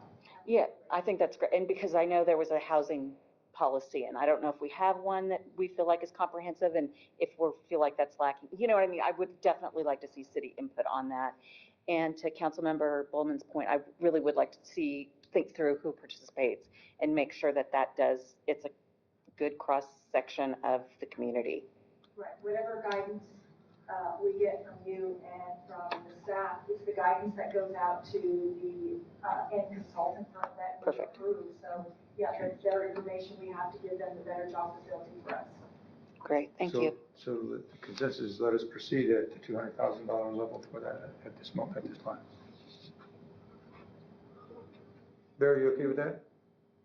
Yes, sir, Mr. Mayor. I just wanted to say I'm going to piggyback on that I would love to see some type of workshops for the different things that Mr. Casado was discussing, that a workshop set aside.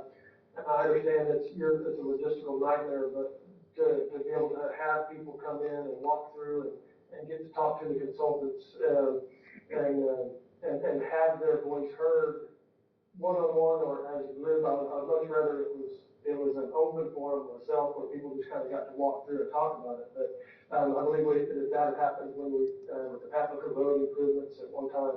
I would love to see that type of format so people have that sense of ownership or at least input. So that's my 2 cents. Thank you. Okay, very good. Okay, I think you've got your direction to press on there. Got it. Okay. So the next few departments really didn't have any changes. So I'm going to go through them. If you need me to stop, let me know. I'll be happy to stop just in the interest of time. Okay. The Human Resources Department, again, we've moved the Human Resources Manager from finance to our own department and added a part-time HR assistant position to that budget. The finance department didn't have any real changes except that we did reduce our travel expenses and training expenses. We're going to target web or online programs for training for this next fiscal year. Municipal court didn't really have any changes to the budget items. Juvenile court, and then with the general services. I know there's some questions for general services. In general services budget, we had to cut from that budget vehicles as well as, I believe, lease purchase mobile equipment off of that budget. Approximately $250,000 had to be cut in order to balance the budget. So does anyone have questions about general services? Everybody okay with that? General The explanation? Services Division of the Public Works Department. So that's okay. I just want to make sure that this Patrick was able to understand where they're looking. All right, everybody good? Okay. Parks and Rec, again, they added a full-time tech that has a herbicide license. And in that budget also, there was some items that had to be cut with capital items. And that was approximately $75,000. I'm sorry, forgive me, that was, the parks improvement line item had to have $25,000 cut, and that was cut from veterans and reinforced parks. Police department. Okay, hold on. Oh, and yeah, okay, please, go ahead. Sorry. Okay, so on the parks, I'm sorry, I got a lot of parks, so hold on. Let me go back. Okay. Okay. Sorry. Okay, so Parks Department, you've got your park improvements for 425. Randy, do you want to tell everyone what those two are identified for, or do you want me to just say what I know? Or I mean, it's your project, so yeah, you want to go over those two? So that's gonna be, we got one more swing that we're gonna be putting out there at, Veterans Park. That was the one thing that we had to cut in this last, just out of this budget year. So that's gonna finish out, that swing over there. And then it's the improvements, at Red Horse. We still have the playground next to the pavilion, that's small, there's gonna be a small toddler area playground right there. It's to finish up the pavilion that we have there, and it's to add a small basketball court, closer to the restroom over there. And so that will complete those improvements in that area. Can I ask you a question? Yes. Okay. So I drove out there and for the Red Horse, and I looked at it, and I'm wondering, since there's already 2 playgrounds there, and we only have basically one dedicated basketball court, but you just said you're gonna put another smaller court up there? The court, we just had a basketball goal in the parking lot. So once we redo that parking lot, it's not a basketball court, so we're moving it, building a court, next to the restaurant. You're gonna make a court, We're gonna like a basketball court? Yeah, dedicated court. So I guess that's my question. Yeah. Sorry. So I guess that was my question was, did it really feel like there was a need for another playground instead of having like maybe a bigger dedicated basketball court that was covered in something a little bit more for the teenagers as opposed to a third playground when there's already 2 playgrounds there, was the question that I received from quite a few residents was, is that an option? Yeah, from everybody that rents the parks from us, I think from the neighborhood and everybody, the citizens, wanted something for the teenagers, so that's why we're having the court there. But for the patrons and everybody that rents it, they want something right there next for their little ones. They don't want to have to go across watching over there, and that takes them away from parties and everything they're doing. So it's gonna be a small, it's not gonna be anything big like we had at the other ones, but this would be just a smaller toddler area. Okay. And then, the other question was, do you really feel like you need swings at Veterans Park? I also drove out there and looked at it, but a lot of residents asked for the $100,000 cost. Do you really feel like swings are a necessity at that park as opposed to another project? I think, swings are popular at all parks. I mean, that's one of the things that, at all of parks. Parks, I have my Parks Commission here tonight. They've approved the plan that we have there. So again, it's gonna be a nice little setup that we have there. And it complements what we're putting in there. The only reason why we did do it this year is because we didn't cut it. They have enough money to do it all. So yes, it really is it's gonna be a complement to what we already have there. Are they handicap or anything different swings, or are they just your regular run? No, these will be where you have a handicap, toddler, and regular swings. Okay.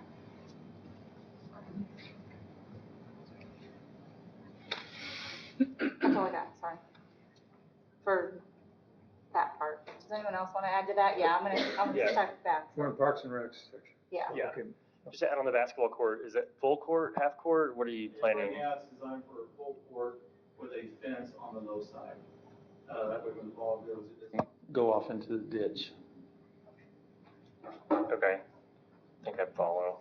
We'll have a pickleball. Because the terrain goes like this. Yeah. So we got to level the ground out, and plus it's going to be a drop off. That's why we're going to put a fence on that side of the court right there.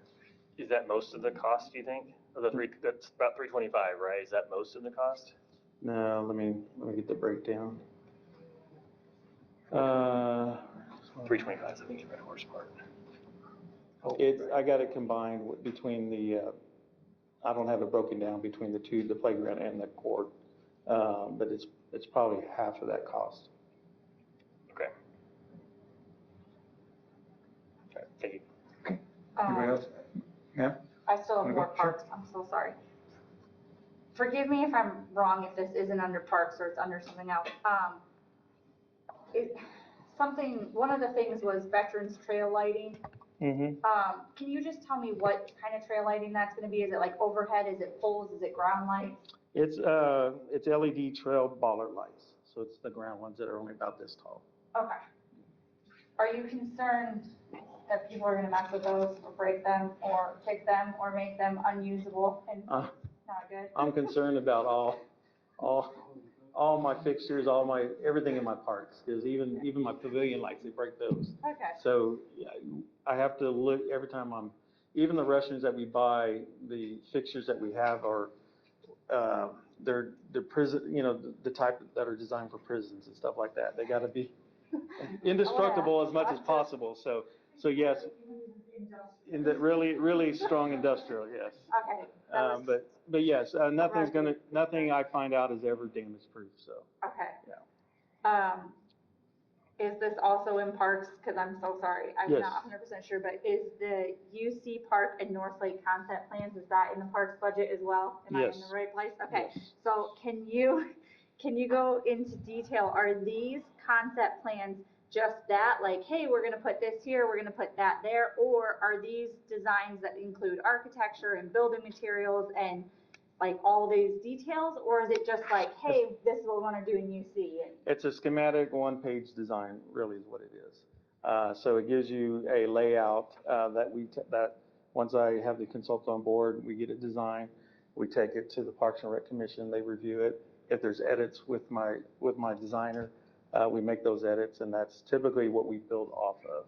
So does it say, like, is he doing architectural drawings? Like, it just seems like a very expensive cost, 150 and 145. So I'm trying to figure out, what are you getting for 150 and 145,000 dollars? Where are you at? That's what I was asking. I might be in the wrong section. Yeah. I don't have my budget up, so. Yeah, because the one that I have in here under contract services, basically is the trail lighting, obviously, but I have 8,100 in there for the master plan concept design for UC Park. Okay, hold on, maybe I. Other contracting services, $145,000. Yeah, that's where I just. Yeah, when we That's talked, why I that's what I'm just read saying, I'm this. sorry, I'm pulling it from. You explained to us what your contract services for $145,000. So at 38.5 is for the trail lighting of veterans. I got Okay. 9,800 for the grant application for our next trail grant. I have 8,100 for the master planning concept design for UC Park. 67,100 is for the UC Pavilion architecture design. And then we have 22,000 for the Red Horse Pavilion architecture design to make those improvements. That all adds up to the 145.5. Okay, so I guess, give me 2 seconds, I'm so sorry. Okay, so, oh, I see what you're saying. Okay, so it was 379 was the other contract services, but you're saying, so, 379 wasn't in my budget. That's the one that we talked about.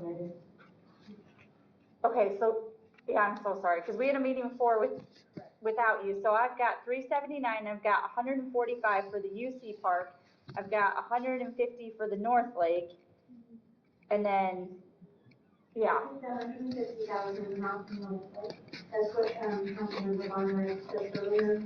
Okay. In copier. Oh, okay, so that's not it. Okay, so lease and copier, okay, sorry, I'm gonna change that on my notes. Okay, so yours is just the 145,000 then, but you're saying it's not just for UC Park, you just gave me a list of things it was Correct. for. Okay, can you read that to me real quick again so I can write it down? Or just, how much was the park again? Or yeah. Yeah, I can print it out and Okay, give it can you to do him. that for me? Yeah, Okay, that way I have it as in my notes, okay, thank you. And then I have one more, I'm so sorry. Your herbicide person, Yes. what else do they do? Because I know it's probably not just spraying weeds, but you said they were also in a part, so what other job So title do this they have? past year, we hired a irrigation technician / park serviceman.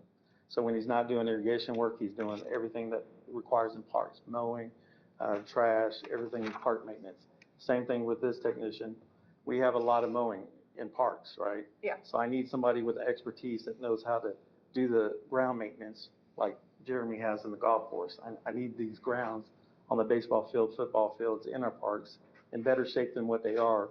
I need somebody with that knowledge and those license to get these grounds in better condition than what they are now. Okay, but they're not just a herbicide person, they're not just going around No, they spraying weeds all day, they're like just they're coming- they're doing like actual park duties. Yeah, they'll be doing park duties when they're not actually doing the herbicide spraying. Perfect. Okay, that's all I had for parks. Anyone else? You release Mr. Goldie, or did you just hold on? You just He's turned on on the black. camera. Mr. Goolsbee, do you want to weigh in? He must have had to take a little break. That's probably a good idea. It's 6:45. Let's take a short break and come back in and we'll pick up police from there.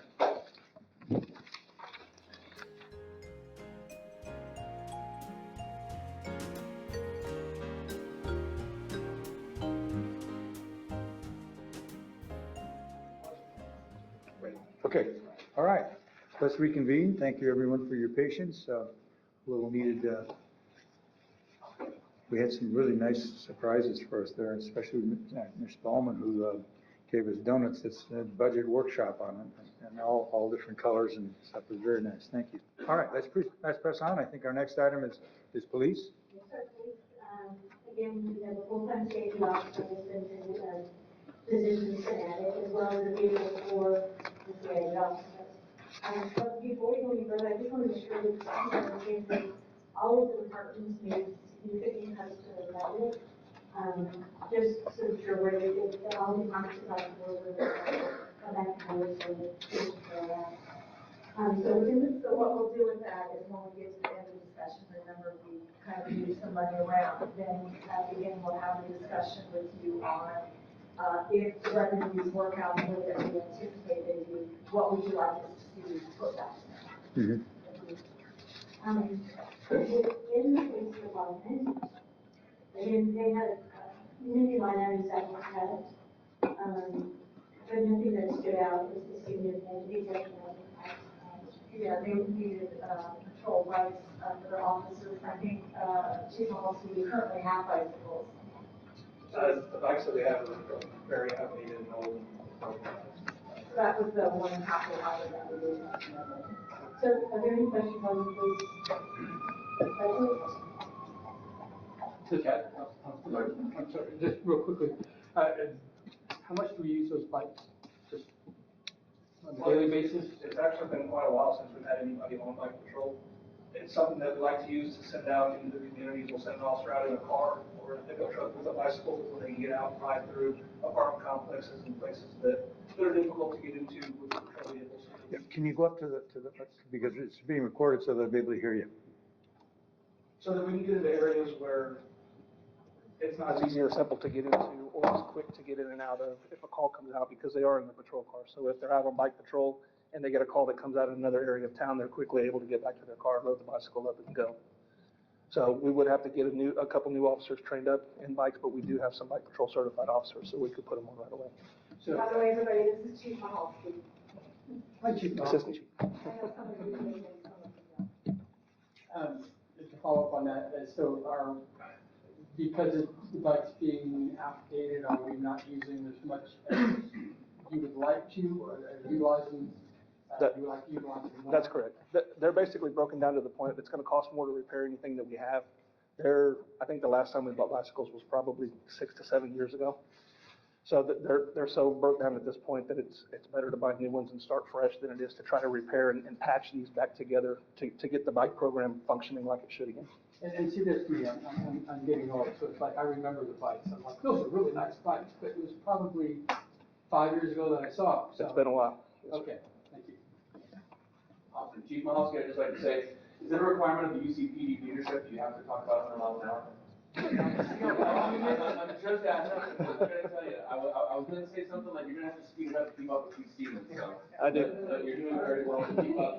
Maybe you got about 30 words per minute to go before you're at his level. I'm working on it. Are you okay with your budget? I've always said that police and fire, first responders have to be the priority for our city. And if we're gonna make any cuts anywhere, I would like to avoid having to make those with police and fire, especially if it's going to potentially result in a compromise or a reduction in the level of safety for our residents. So I want to hear directly from you that you and Chief Siemens and the other leadership over at the UCPD are okay with these cuts that you guys have had to make. There were areas that were cut that certainly we would like to have. The CID position was extremely critical to us. Which one? The investigator position, the new position for us. And that was cut? No, Oh, no, that okay. was kept in as well. Okay. There were areas that were cut. That was the main thing that we really were hoping to get in this year. So we're happy with that. We can work within what we need to work within, but yeah, there's always things that we could use. Okay, do you have some items on the wish list that's going to come towards the end of the discussion for what you would like to have if the money was available? If it was added back, I think our other equipment line that was cut. Another equipment line? Other equipment, that was cut by a little bit. That would be the one area that we would like to have back if possible. That includes the bicycle. It included the bikes. There it was, other equipment, oh, that was other equipment and maintenance? Oh, yeah, other equipment maintenance. Okay. Good.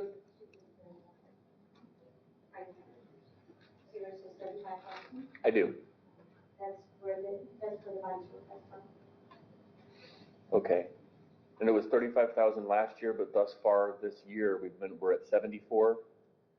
Yeah, some of that 74,000 came from vehicles, from the expense that went up and upfitting the vehicles, putting new lights, new equipment. So some money came out of that line item this year that next year would go into the new vehicles. That would come out of the vehicles line item. So it wouldn't be as high. I don't think we were asking for 74,000 this year. I think it was 55. That would be the area we'd like to be at now. Okay. Thank you, Chief. One other question. Yes, Paul. Going back to the other items, that the bicycles were part of the other items. How big is the list of the other items? How big is the list of the other items? Well, other equipment, there's a lot of things that fall into that. Are you asking how much how much was cut? Well, We cut 20,000 from it. I'll make it easy. 20,000 was the bicycle. Right, 20,000 was bicycles Yes. specifically? Sure. That's good enough, thank you.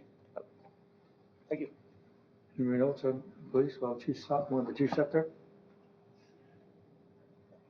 Okay, So the fire department, having a firefighter for the budget. Now, there were some cuts here as well. The majority of those cuts were, no, go ahead, you're doing good. you know where they are. I do. He knows. So thank you. Yes, I just want to say that Christine has done a great job of working with us on this budget, and obviously it's really hard. The cuts that we had to take, we cut a lot of our wants out of the budget, but we had a lot of needs. We cut all of our wants out of the budget, but some of the needs that we have are contractual agreements, monthly bills, things that we pay. We took a cut in that, and I'm like, gosh, how are we going to continue to pay for our station alerting, things like that? So obviously, there's a few categories if we're going to have to figure out a way or get creative and use it on operating supplies or whatever. But those are bills that have to be paid every month, and one of the big things we took a cut on, obviously, is employee recognition. Our guys work really hard for us, and it's hard when we have to cut employee recognition, but we completely understand we're all team players, and if we got to make cuts, we're going to do that. So that was an area that we took a decrease as well as our training.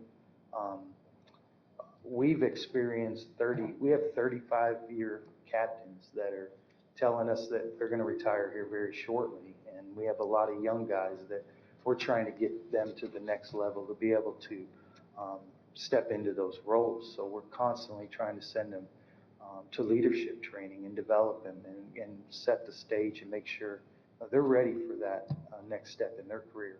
And we had to cut, training, but we're willing to do what's necessary to balance that budget. And Christine this is new to me as well. This is my first budget, and she's like, just relax, we'll be okay. We're going to get through this. We'll get through it together. We're going to get through it together, and she's been phenomenal in helping us get there. And then obviously, the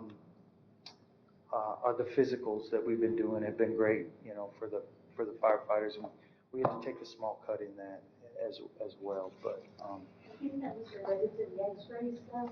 it was. We did. We ended up, so every other year we do the chest x-rays. So we add the chest x-rays. We didn't feel we need to do them every year, so we would only do it every other year. And this coming up was supposed to be the year that we factored in the chest x-rays, and we cut that out of the budget so we could balance. But we did not cut the actual physicals that we continue to do. But we've also discussed the possibility of, Yeah. if necessary, because within general fund, Yes, yes. using part of the finance budget, if we have a little bit of extra in order to help some of the other departments. So that's kind of on the back burner. We're hoping we don't have to do that because we can use the money as well. But if that's what it comes to, obviously we want to support the departments that need it more than we do. And then the other thing that we discussed when we were having our insurance meeting is that, we provide everybody insurance. And so maybe one of the things that they need to do as part of their regular checkup with their doctor, rather than relying on the city to do it, is to actually just go and get a check using their insurance, rather than us paying for it separately. Well, Chief Mahoski made a really good point. So that legislative bill just got signed in on police and fire. Outside of the normal, go to your doctor, get a physical. The cities who are not currently doing what we're doing are now going to be held responsible. And they have to comply within this year to start doing these annual wellness physicals where they send them out. They get the cancer screening as well as the chest x-rays. And they're going to all be given a short time to do that. And it's an unfunded mandate that they just passed into law that a lot of cities are not doing it. And they're going to have to comply with this as well. So. Yes, Ms. Moore. So I have two questions for you. When I met you, when I did my tour, you did mention a fire truck. Are we not funding a fire truck now? So that's actually not in our line item budget. Those are what we consider as capital expenditures. So they're different. But yes, we still have the trucks in there, but they're under capital outlay. Right. Did I So miss it? Yeah, we're going to talk a lot about this on the 18th, so we can talk about it generally now. So what Chief Vernon and his staff have been doing is going out and pricing the vehicles. If I remember, it's a ladder and a pumper. And we've been looking at the expense, the age, and the repair costs, and the downtime for those vehicles to identify if in fact we do need to start planning for replacement. And yes, we do. And so we have the price, pumper truck is about 1.4 million, and the aerial is about 1.7. And that includes some of the outfitting and other things that they need for those. Now, in fire truck replacement has changed a little bit because of the supply and demand. So what the companies do that make trucks now, what they're doing is they're suggesting that you start working on your new trucks 3 years in advance, because that's how long it will take to get one.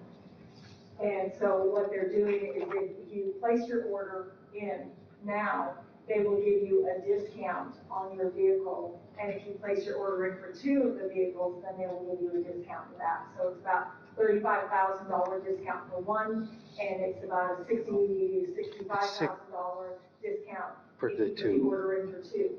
And the question is, why would we do 2? Well, we know that one is due to be replaced next year, but we know it's going to be a couple of years. Well, the year after that, the next one is already due, so we kind of have to get on the list in order to get the vehicles ready for when we need them. One of the things that the company does ask us to do, which I'm opposed to, is they want all of the money up front, and I think that we've kind of made it clear to them that no, that's not going to be our policy. We understand putting the down payment, 50% down, but not the full amount. So we know that, I had him revise that as well to which was the 50% down, and then we have 3 years to budget for the remainder of those costs, because if we order today, and actually we don't have a year, you were saying we had a year, so our Bravo is a 2006, and because of that 3-year delay of ordering, that puts it coming in when this apparatus is supposed to be coming offline. It reaches its 20-year mark. And then the ladder truck is actually a 2008, and it'll come off a year later. But because we're at a 3-year deficit to order, if we waited and ordered that at that time, now we're going to be behind the curve before it comes in, and we'll actually be without a ladder that's in service. So that's where it's the delay. Give me a second. So remember, one of the things that we had talked about is that there was a due from the golf venue tax to the general fund. And I told you that we would come back with some recommendations for you for that. So when we talk about this again on the 18th of July, our recommendation is the money that the venue tax goes to the general fund, which we believe is still about 1.9 million. You could use that as your down payment, and then that gives us 3 years to figure out where your other 1.5 million comes from. Or you can just postpone, or you can go out for tax notes or certificates of obligations. You have all of those options available to you, but that's the discussion that we'll be having on the 18th. I'm so lost. I'm so sorry. I understand what you're saying. I truly don't. So it's gonna be in the budget, but it's not in the budget because we're getting 1.9 million. Can someone break this down to me in simpler terms? It's actually like a prepayment. So we'll have the money, we'll make the prepayment to the fire truck. It's not really, it's not in the budget currently, but once we speak next week, we'll decide what we need to do as far as whether or not when you place the line item in the budget as an expenditure, but it's still going to be a prepayment on the vehicle.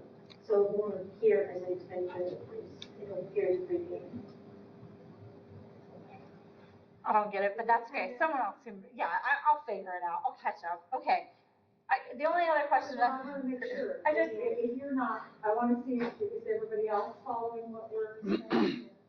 Okay. Well, it's fine. We can touch base later. I know it. And it's a council decision that you're going to have to make is how are you going to fund these? We're going to make we're looking at several pathways to get there. And when we get to the 18th, we'll be having a lot of discussion. Okay. Generally, the three options that you have, tax notes, certificate of occupancy, not certificate of occupancy. Obligation. Obligation, or, you take the, revenue that you're going to get from the, venue tax, what it owes the city, 1.9 million, and you use that as the down payment, in other words, your cash flow. Okay, Cash flow or finance it, what do you want to do? That's what we're gonna ask you. okay. I'll do my research before then. Okay. I got one more question for you, Fire Chief. Oh, I know it seems like we're kind of pushy on this, but, No, I They think told you us- need it. I'm just trying to yeah. figure out where the money's coming from. and they told us That's- these things are, they go up, and they're hit another, so if we don't make a decision, what did they say, Kim, by the 20?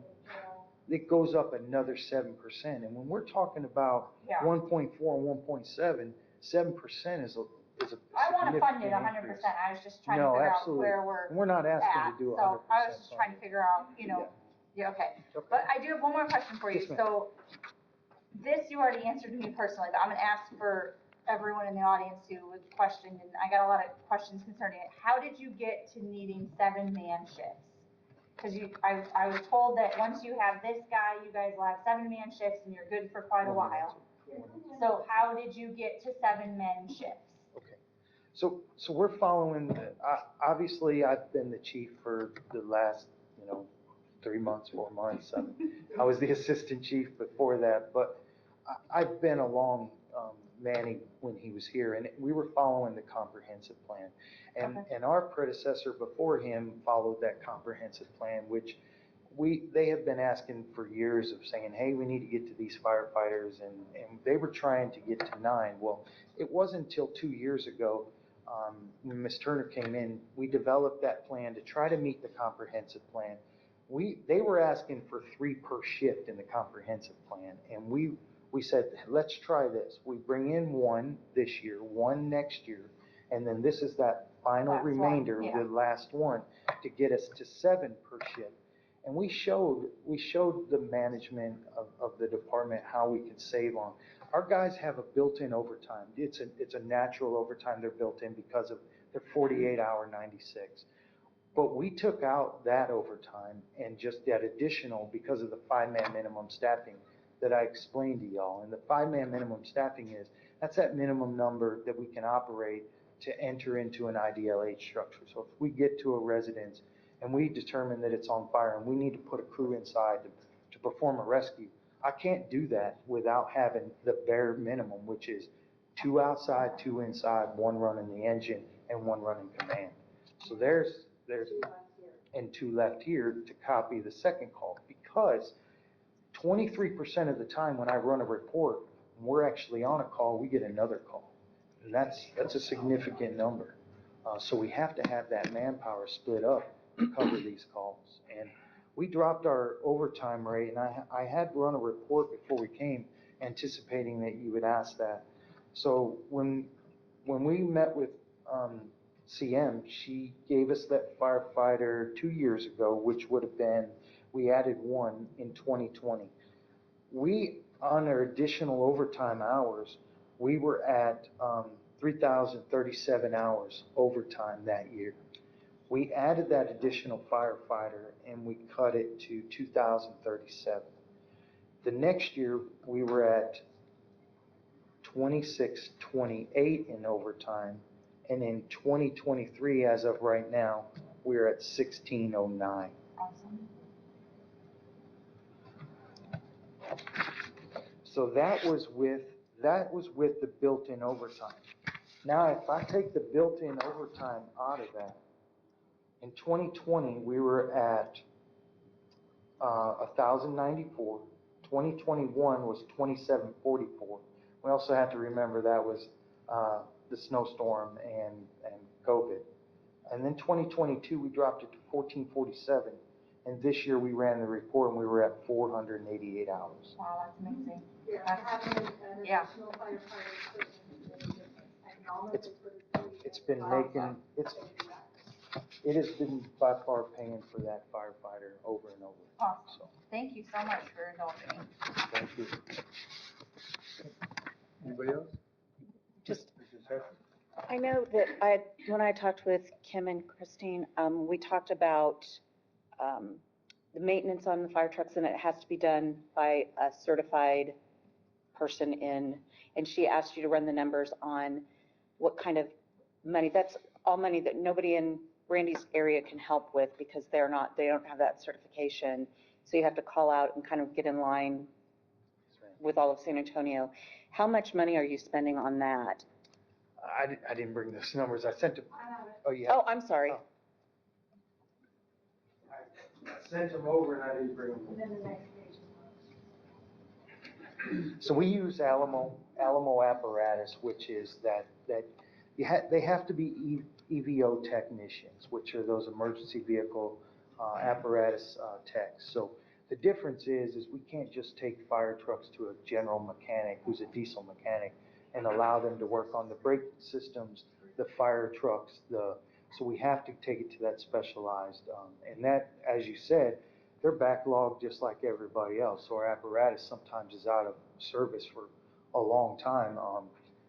As the apparatuses age, they tend to seem to be breaking down a little more than normal too. But in 2023, we just tried to run that routine maintenance as well as some of the large service items that we were doing. 2022, which was Alamo apparatus with our Evo, $26,777 we paid just to fire rescue. Cummings, we had turbo issues because of the aging of the truck, was $16,000. The brake job on the truck at Southwest Brake was $4,730. Blue Bonnet routine maintenance, $2,399. And then Southern Tire Mart, we just had to replace the tires on it because they were cracking, was $900. That was in 2022. 2023, we generally hold off on the PMs till almost to the end of that budget cycle. So we're actually just now starting to rotate for 2023 and starting to get those apparatus in for PM. So we had some breakdowns and mechanical failures and out of service, and we're at 34,000 right now for this year in just in the breakdowns and maintenance and the truck being out of service. So. Thank you. And how much time do you think on average that your vehicles are down waiting to get in the queue? Do you have any idea? Is it, did I send you? There it is. Great. So if we break it down, so 2023, the breakdown was 38 days. That was on our main engine. Our backup engine, which is our Bravo, was down 54 days this year. Truck, which is our ladder truck, was down 162 days this year. Rescue, which is our fast attack EMS call type vehicle, was down 27 days, which is actually currently out of service and it's in New Braunfels. And it's been down that's not including the last 6 days that it's been at Blue Bonnet and New Braunfels. So you can add 6 more to that 27 Maybe days. explain the process that we go through when you have one vehicle that's down. So I guess kind of the process would be we get that question a lot. Why do you have to have 2 pumper trucks? Well, when one pumper truck goes down, that's the only truck that has the water capability, has the attack lines, allows us to make entry. It's what we were fighting fire with yesterday. So when that primary engine's down and it's out of service, we have to have another engine that we can move that and rescue equipment over, respond to major accidents, house fires, vehicle fires. They have a pumper capability, 1,200. They have ladders on them. The same with the ladder truck. It has special functions and capabilities that we have to have that ladder truck to. If we have a fire inside of the town place suites that we have down there on 35, and we have to perform a rescue, we have to do it with that aerial truck. We have to put that ladder on the side of the building, and we have to go through the side. So when you need a ladder truck, you need a ladder truck. When you need an engine, you need an engine. Case in point, why we have a primary and a backup.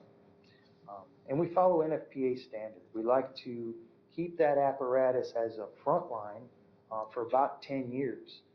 It's good for a 20-year service, but we keep it front line for 10, and then NFPA says you rotate it for that following remainder 10 to its backup engine, and then we run it and then we replace it with a primary engine. So, and that's how we rotate that cycle, to try to rotate them out after 20 years. And when we sell a secondary vehicle, we typically will sell it to a much smaller city than ours. That means, sometimes unfortunately it is their primary vehicle, and sometimes it becomes their secondary vehicle.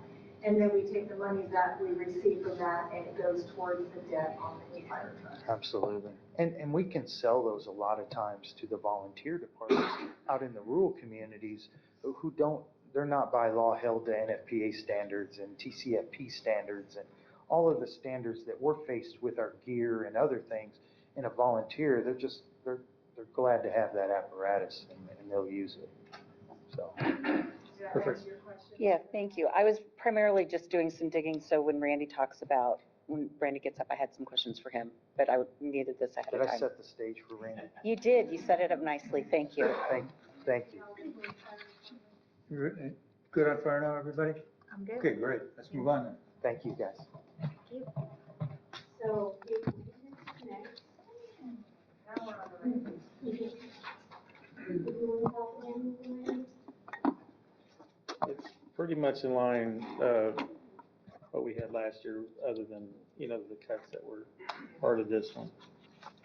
So I can, So this particular one, we cut the Yeah. diesel mechanic. yeah, I think the biggest cut was the diesel mechanic. Yes, and that mechanic we put in there was for the specialty that's required to work on these fire trucks. But he's not the only ones that have, they have to be certified to work on those trucks. But at the same time, it was specified as a diesel mechanic because all his trucks are pretty much diesel.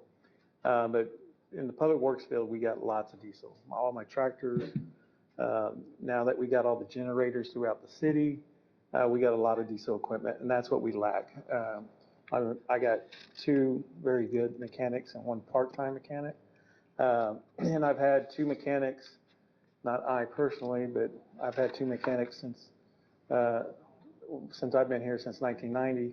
In 1980, there's still 2 mechanics. So today we got 2 mechanics plus a half one. So but our city has grown with equipment and stuff like that. But seeing that the troubles that fire's having with their trucks being in queue, he's looking for relief on that. If we can have a mechanic down there that can expedite and get his equipment back on the street faster, that's kind of where we were talking. I don't know where you went. Oh, okay.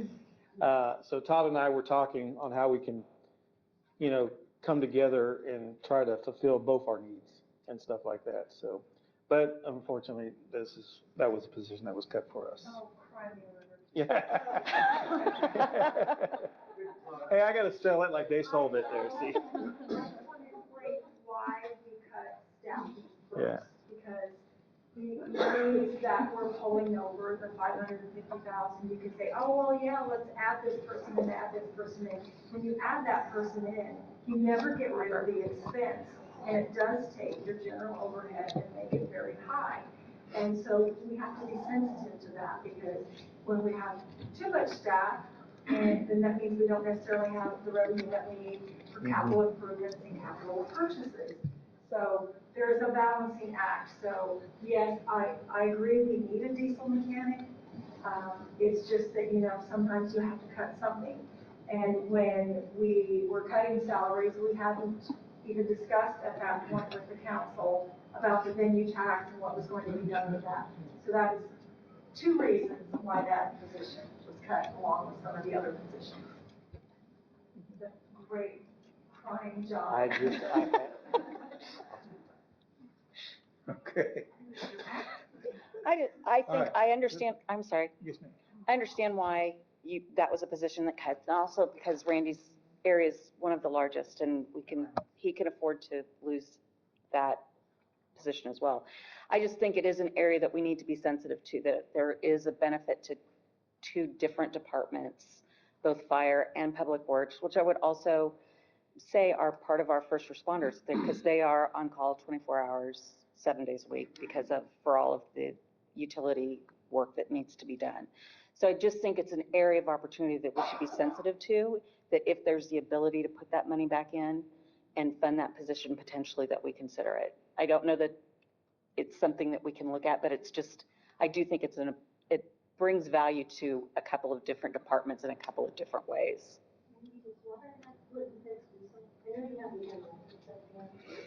All our backwards are. He's asking if the water and sewer department have diesel vehicles as well. Maybe 50, 25, 25, something like that. We can look into it.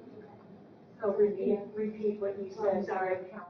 Forgive me, I had asked Randy, no Randy, whether or not, the water department had enough diesel equipment that we could possibly fund half out of water and then 25 out of, for instance, fire or the vehicle, something to that effect.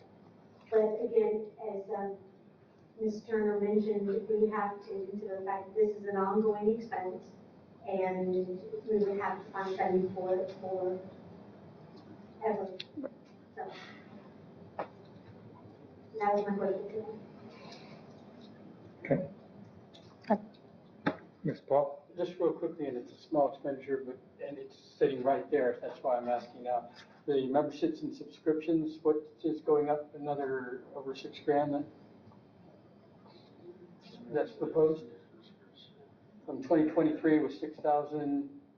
That's actual, it's 10,000. 10.9 in 2023. Thus far, we spent 6,000.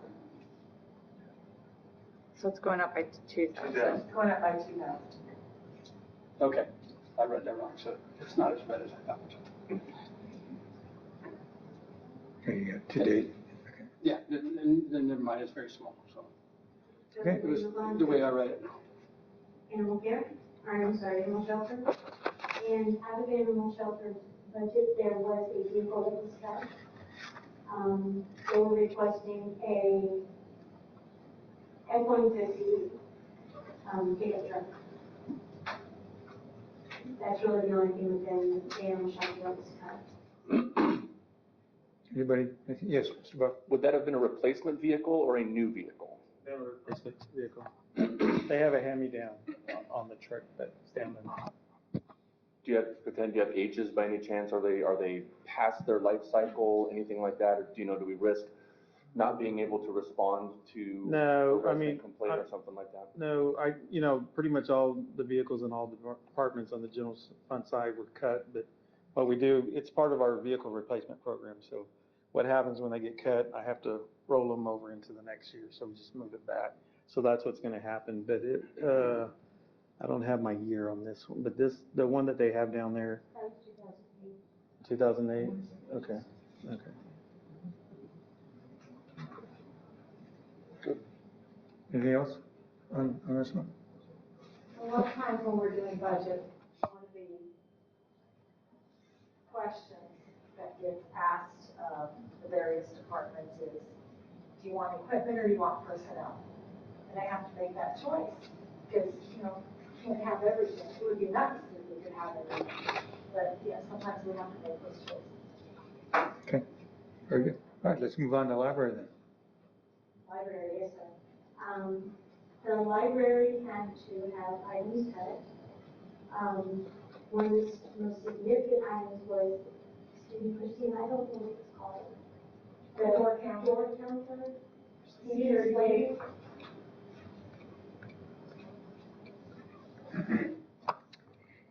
It was our, it's kind of a door counter. It's our security. It's the, for books to go in and out. So if people don't check out their items, the security gates would go off and catch it. Those haven't been in operation for a couple of years now. So if you've gone into the library, once you have passed the foyer, you have 2 bars on the side and 1 in the middle. And people are passing through there, and it's counting the number of people, which is important for when they close, because they need to know how many.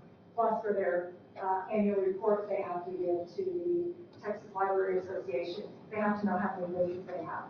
But if somebody happens to walk out with a book on the other side when they're going out, just like it would at a retail store when they have those little nasty tags on it, you know what I'm talking about, the alarm goes off, and that does, it alerts them that in fact somebody's walking out or checking books. So they have two security gates, one at the back door, which is over by the children's area, And then they have the main entrance where I guess predominantly everybody is coming in and out. And I can't remember if we cut both of those gates or we just cut your budget in half, so we just changed out one. Cut all of them. Okay, Mr. Buck? What's your current loss of books? And I know you can probably only give an estimate, but how many books do you think you lose? Or we'll just call them lost since I don't wish to imply anything. How many books do you think get lost every year? Since I've been here, I did have a report that I looked into previous my predecessor, and according to that, from people who had never brought back materials or that went into the legal notification status, it was over $40,000. So now that we have more business, more patrons coming in with our summer reading, the last time I looked for registrants, we had over 400 people registered just through the program. And then of course our kickoff, we had over 350 come out to that. We have a significant increase now. So I would say it's pretty significant since that report had come out. But. And to be more specific, rather than talk about people who check out a book and then don't bring it back, how many people would you say inadvertently walk out of the library without having checked out the book? It's hard to tell. You know, we have sometimes one circulation clerk at the desk and we're helping somebody. We have volunteers and not everybody can catch somebody. We're helping somebody with a card and you can just sneak in and out. It's really, really hard to tell sometimes if you're not sitting right there and watching people come in and out. Sure. So. Are any of those book counters on our wish list at the end? Everything's on the wish list at the end, and we're looking at our notes. We didn't cut the entire security budget. We only cut half of it out. We kept the front door. We kept the front door and eliminated the back door. Okay. So in my version, I had enough just to cover all the expenses that I needed, not right. What that was for the front and the back. Right. Okay. And then we just cut part of the back door. That's what we thought was cut, but I can run back to you. Okay. Yes, ma'am. We believe we only cut for the back door. Right. Our thinking was that not very many people actually go in and out because they have to go through the patio. That's true. And so they're going through a double set of doors to get out, which is highly unlikely. Is that the one that goes through the multi-purpose room? And then out into the gated patio, and then through that door, and then they end up out into the north park area. But it's not what I would call a utilized door. Yeah, correct. Not heavily utilized. So we thought it would be more important just to focus on the front door. Okay. Thank you, What you're saying is what we talked about, that $40,000 of technology services, the $40,000 budgeted. You said that was replacement of the door counter / anti-theft device. That's what we're talking about, right? So that is in there. Yes. It's just, it's under the 40,000. Okay. If you have different numbers, I want to be sure that's totally correct, but that was our thinking. Okay. Was that. Yeah, that's what I have. Yeah. Okay, that's all right, because that's what I was told, so I was just making sure that's where we're at. Awesome. So.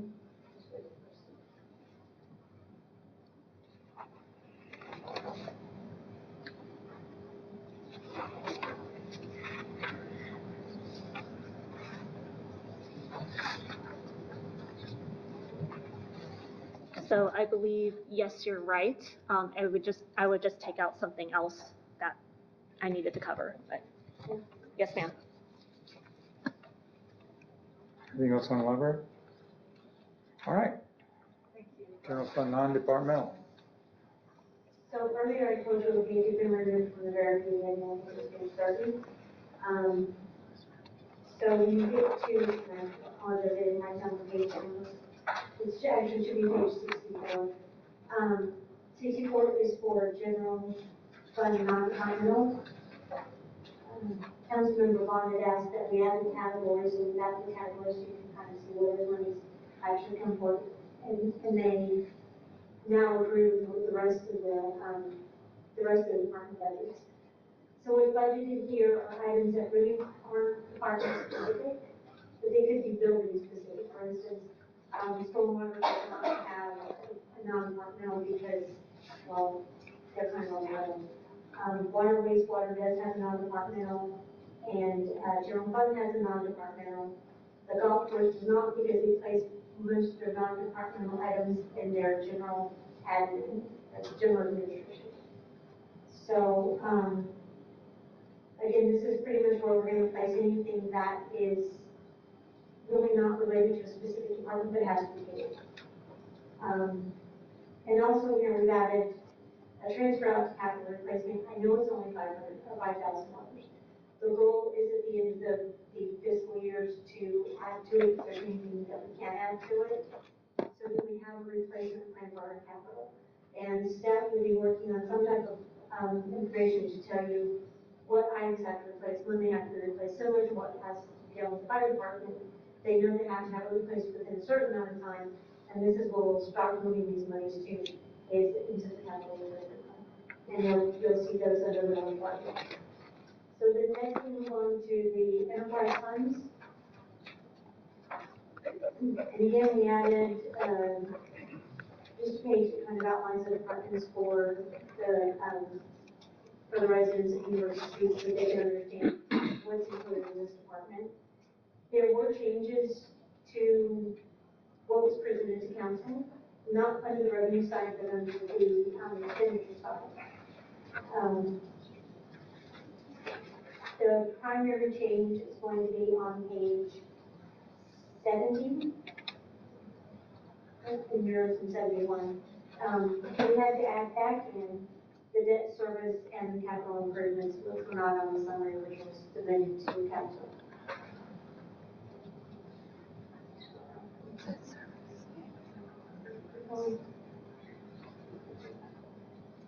Right, Everybody know where we are? is everybody okay? So you're on page 70, we're moving to page 71.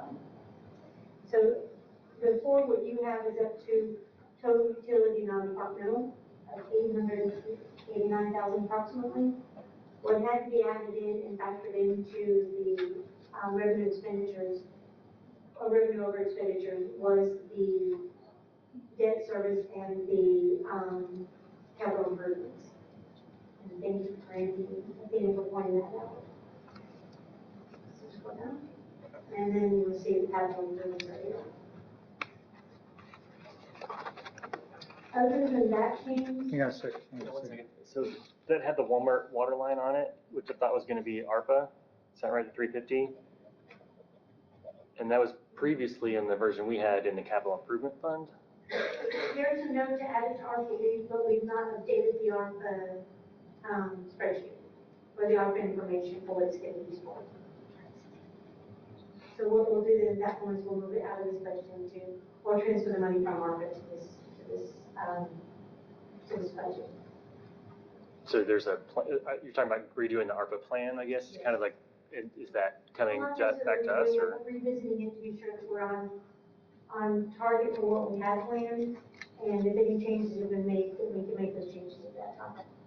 So I think what you're asking is this was not originally in the ARPA budget, and you are correct. So when we had certain water and sewer line projects in the ARPA fund, and as he's going through and doing his plan, he's recognizing that the water and sewer plants he identified in there maybe aren't as a high a priority as this particular line.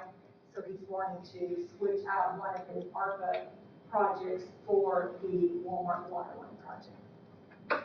Okay. Does that make sense? What? No, I'm asking, I understand that you. Well, I guess I'm not clear if it's moving or if it's staying. You're saying it's going to stay here in the utility fund, not ARPA. We'll have to transfer the money from the ARPA. So ARPA's going to reimburse. Into this one, yes. Okay. Okay, Bill? Yes, Right. thank you. Anybody else? Okay, let's press on. So again, the rest of the utility departments didn't have any change to the revenues, and their expenditures were immaterial. No, we made no cuts to those departments. The only thing that is not noted in the council packet is on page 76 of your packet. There is a new full-time wastewater serviceman position that was added, and it was not noted on the department breakdown.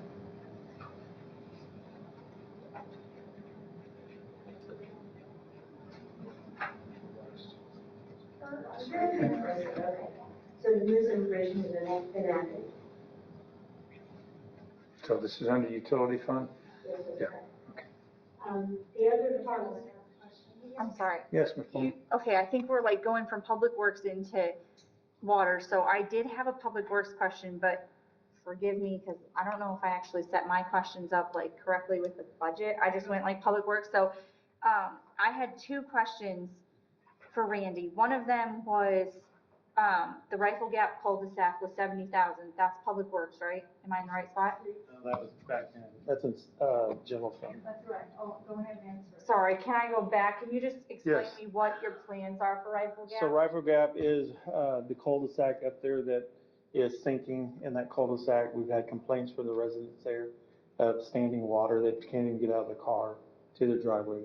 So we're gonna have to rehab that cul-de-sac to get the water deposited, have positive drainage down the hill on Rifle Gap. So really, it's concentrated just in that cul-de-sac. Okay, and then same thing, I guess, because I'm sorry, I guess that was in there too, was probably you have a small line item for annual alley reconstruction, not the aviation one, the smaller line one, I think it was, yeah, 45,000. Can you just tell me what that's for? That's for the design work. Let me get to it real quick. Okay. Yeah, just the $45,000 Yeah, one, not the big 45,000. one. So I have there's a 3-year plan.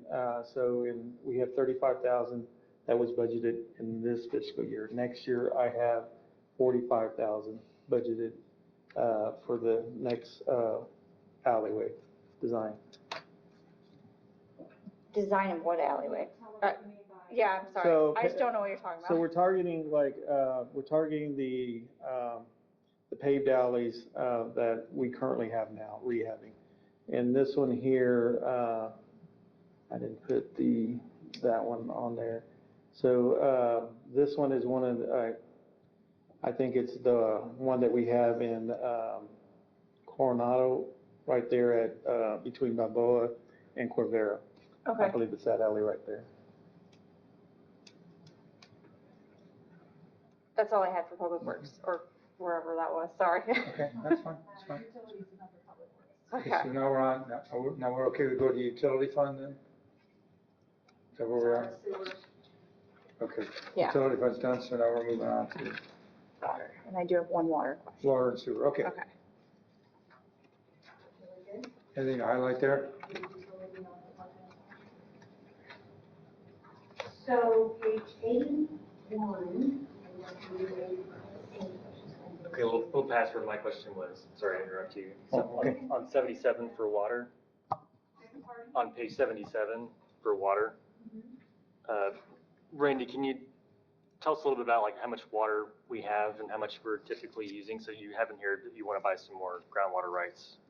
Yeah, we have it programmed every year to buy groundwater rights. Currently, in this last fiscal year, we overpumped. Currently have 3,747 acre feet of water. Our critical reduction was just over 1,000 acre feet. So we pumped 2,747 that was our amount after the 1,000 cut. So our pumpage was 2,787. So we overpumped. So that required me to go out and lease. We turned on the Carrizo. The Carrizo, when we had it on, got shut down several times due to main breaks, pump failures, and we only get 1,000 gallons a minute, just under 1,000 gallons a minute. Those are failures or were the SSLGCs? They're failures. They're failures. So it's either between theirs or Shirts getting it to us. The Shirts had a main break right at 1518 that feeds us the water because it travels through Shirts to us. So during the critical period when we're at 40% reduction, that's when they hit us with the shutdowns. So we had to jump on getting a EAA. We leased out, let me see here, 125 acre feet that cost us $15,000 to lease that water out. And then we paid $28,000 for 39 acre feet on the Carrizo water. So if you have the opportunity to spend $230, how many acre feet, if you had to guess, would you be able to buy? So on this one here, I have budgeted groundwater rights. We have here 35 acre feet that we're going. That's all that would buy is 35 acres? Well, that's been my average, between 30 and 35. We've currently put a request in for this year's amount we have 35 in this year's budgeted, and there's no water rights to be given. So we haven't found a seller yet, but we have that money there that way. Because you never know when it's gonna pop up, somebody wants to sell water rights, but there's only so much out there, so you have to be ready to buy it when it comes available. Okay, thank you. And then other question is on the water meters. So I guess we're starting a water meter replacement program, is that kind of? Yes, we had to put it on hold due to the fact that there's meter shortage right now. So we had to put it on hold, so the meters that we had in stock is left for inventory due to the growth that we have. And we've also applied for a grant. So that's one thing that we have to do, part of this meter replacement program, is to have a matching 100,000 match to go after the next replacement program that we want to do. So our goal is to go in there, have a healthy stock for the new growth that we're going to be experiencing here pretty soon, but then to be able to continue to start our replacement program that's overdue right now by sitting with the meters that we have right now. And are we doing size for size replacements, or? We do size for size replacement. Currently, that's what we're experiencing now is meters that are going out right now. So we have to deplete our inventory that we got to address those plus the growth that we have. So if someone says I had a 5/8 meter and now it's a 3/4 and I have a higher base fee, is that not accurate as far as you know? Well, we have residents, you have the option when we replace meters, if you want to increase it, we have that happen all the time. So if anybody's getting increase, they're told when we're replacing the meter, we're putting the same meter in that they have, or they have the option to upgrade. They also have the option to go from whatever size that they have to reduce it as well. So they have options when we're out there. But that would be their option, not. Yeah, so when not I go your out there and option. replace whatever you got, we're gonna put back what you have out there. Part of this replacement program. And that's what we budget for. We budget for 5/8, we buy 5/8 by 3/4, we buy 3/4, we buy 1 inch, we have every size you name it, we got it. Thank you. Yeah?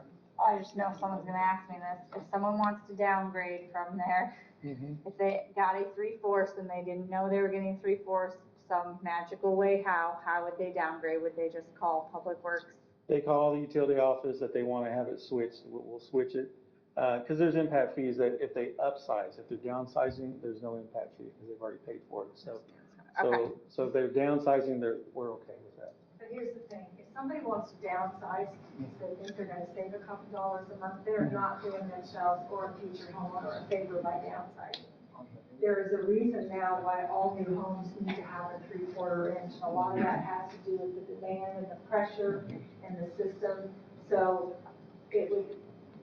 I would think from the staff perspective, we would never recommend to somebody that they downsize from a 3/4 inch to a 5/8 inch. Everything that we put in new is 3/4. Yeah. We don't, because 3/4 is, you have a 3/4 service going to your house. Yeah. Well, my curb stop that I'm feeding you is 3/4, or the meter's reducing you. Yeah. So we don't, back in the day, that's what they put in. So we have a lot of 5/8, we have a 5/8 by 3/4. But everything new is standard, we put in 3/4, everything new. But you would let someone know if you had a 5/8 and they were going to a 3/4, they would know.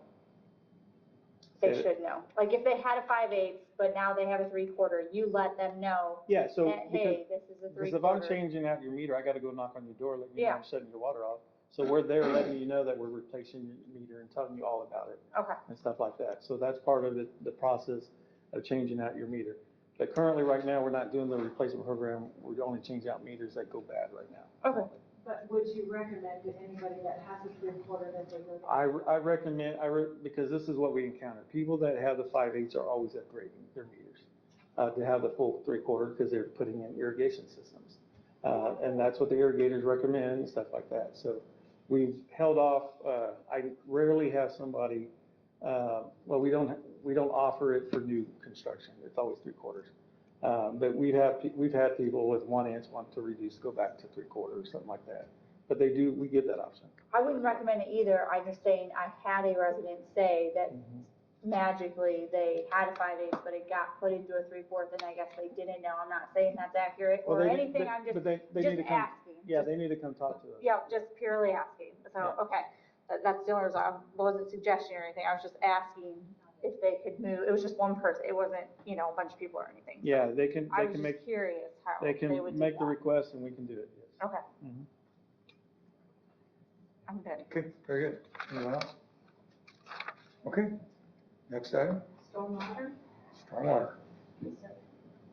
The only change to stormwater was that we added in their capital improvement.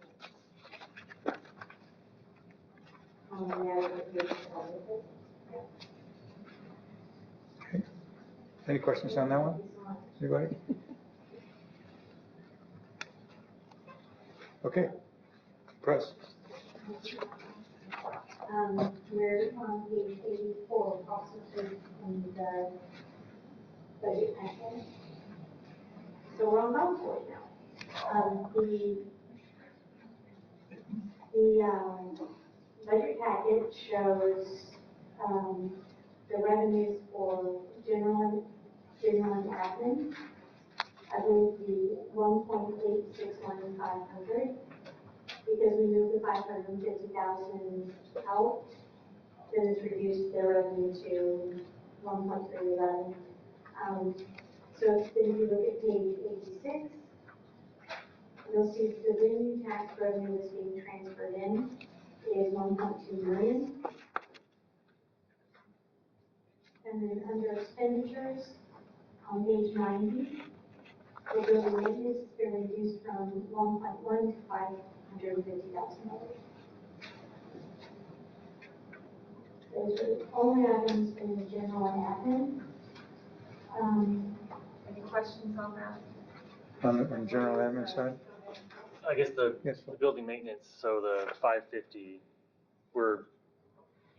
I guess my goal would be that we have some kind of consensus on what the direction is and that we can agree before putting that in there. And so I don't know if there's a way to, or I'm just gonna put this out there, is maybe pull that back, have some kind of workshop where we decide what is the future of the golf course and what is the vision? Do we want to fund that? How do we want to fund it? And then once we have that, we can always put it back in, rather than leaving it in there with, I wouldn't want the city to run off and spend a bunch of money on engineering that the council doesn't necessarily want to proceed on. Council gives us some direction. I do want to add though that they initially had 50,000 in their building and maintenance, which is their HVAC contract and other things that they have to do.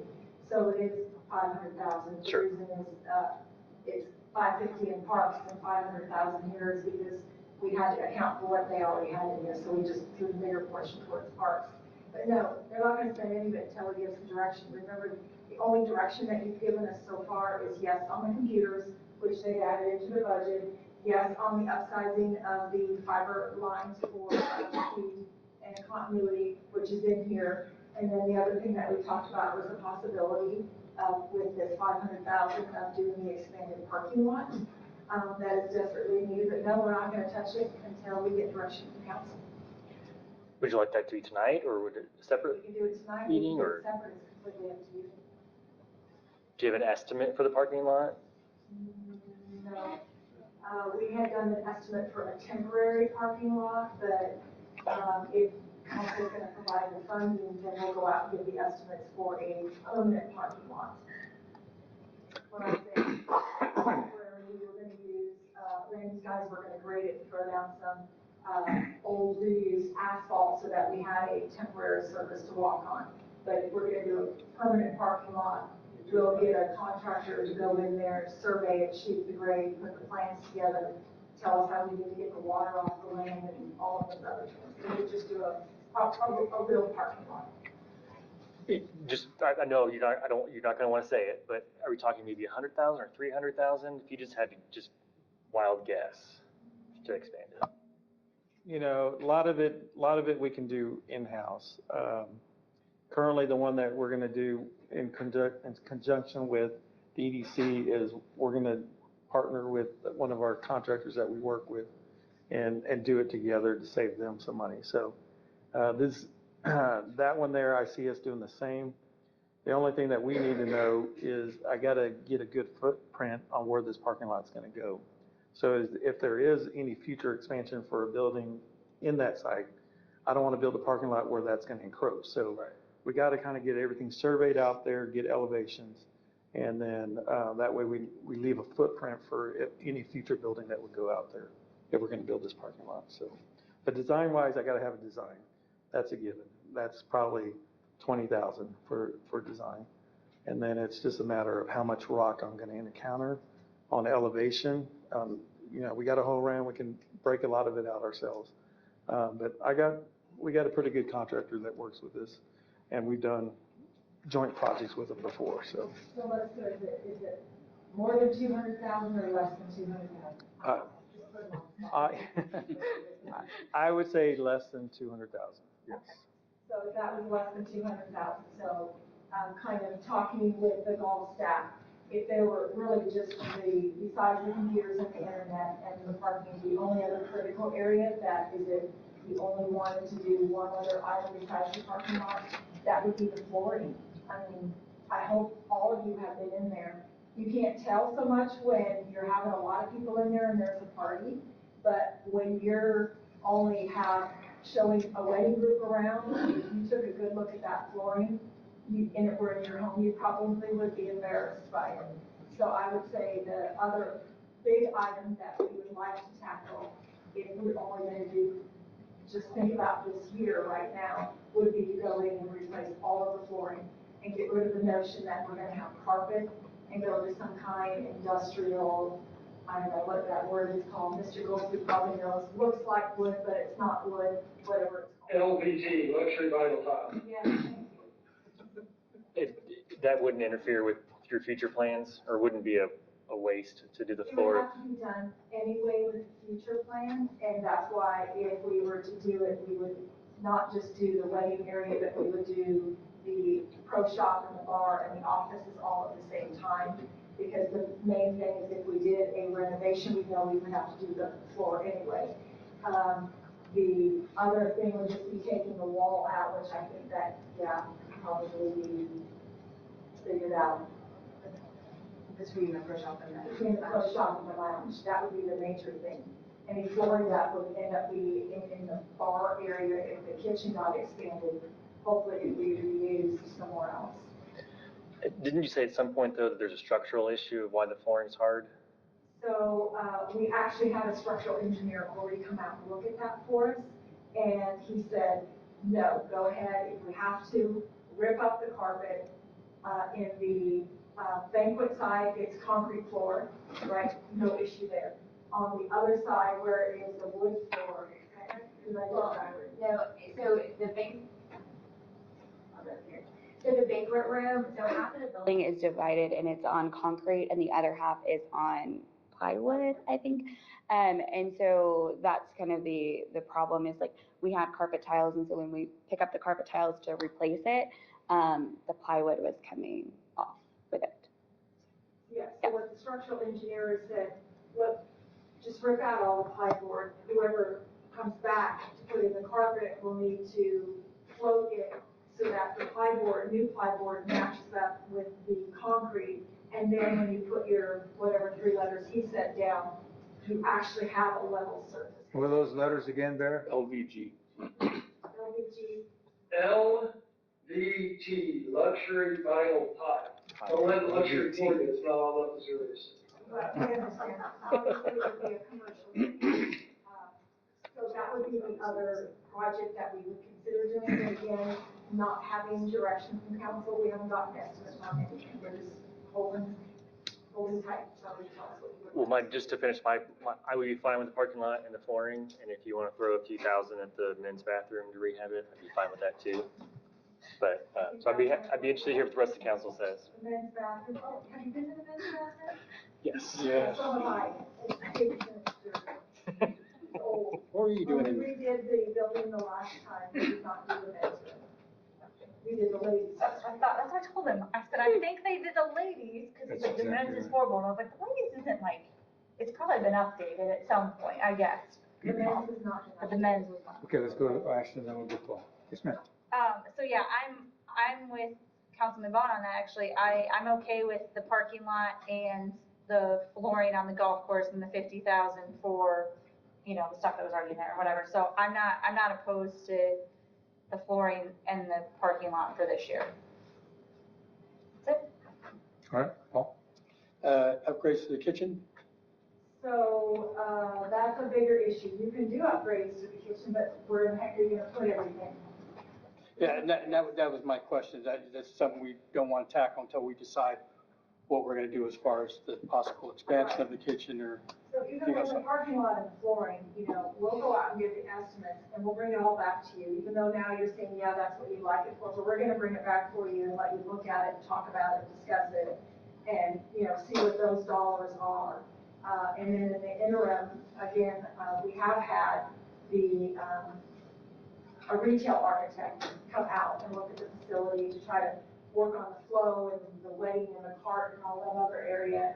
And then he gave us his ideas on how it should be, and he agreed that separating golf from wedding would be the more appropriate thing to do, so there's not that butting of heads between golfers and wedding parties and events. And then he gave us some recommendations for how a bridal suite could be done, which if those were done, then that would be the time to expand the kitchen. The phasing that they gave us was that you can't really expand the kitchen and renovate the building for weddings and events until you get cart people out of there. So their phasing would be Cart Barn area first, Cart Barn Pro Shop first, and then later the wedding area. But in terms of accommodating the brides and providing the bridal suite, which is really what's preventing us from getting more events, you know, we'll have to do with what we can do with what we have right now. But I think some of that flooring would definitely be a selling point. Absolutely. Yeah, and to add to that, I was all into the parking lot idea, and I still am, but you're absolutely right, that floor is you pointed out a couple of spots that weren't even the bad parts, and they were bad, and that's something that's needed like as soon as possible, I think. The flooring is shampooed constantly, and I know they do stain remover and everything else, and yet for a couple of days it looks like, oh, the stains are gone and the nail magic. Yep. Okay. You good? Okay. Thank you. Third item down, kind of in the middle, the maintenance building. I want to make sure that was maintenance on the building, not building a new maintenance building. No, that's actually what we just said.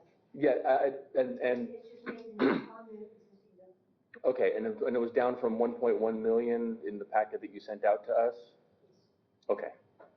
Because remember, we cut it in half. Yeah, okay, good. I just want to make sure. Thank you. That's the one that we will operate from on the items we just. I was scrambling to get caught up on where was that versus where was this, and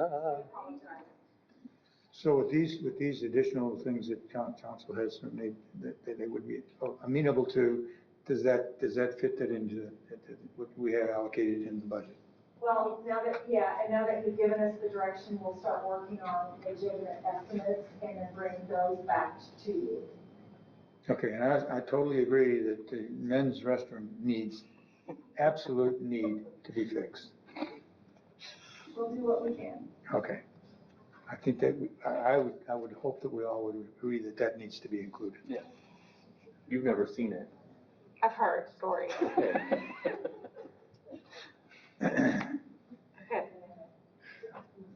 Okay, I couldn't tell if Bear was asking questions. Bear, have you got anything to add, He's sir? twiddling his pen. All right, okay, bud, all right. Okay, so is that some guidance from us now, from council now to help you? Very, very press helpful. down? We Okay. appreciate it. Thank you. Excellent. So that was really the only change within the golf course fund compared to what was presented council. The next would be debt service funds. It's on page 103 of your packet.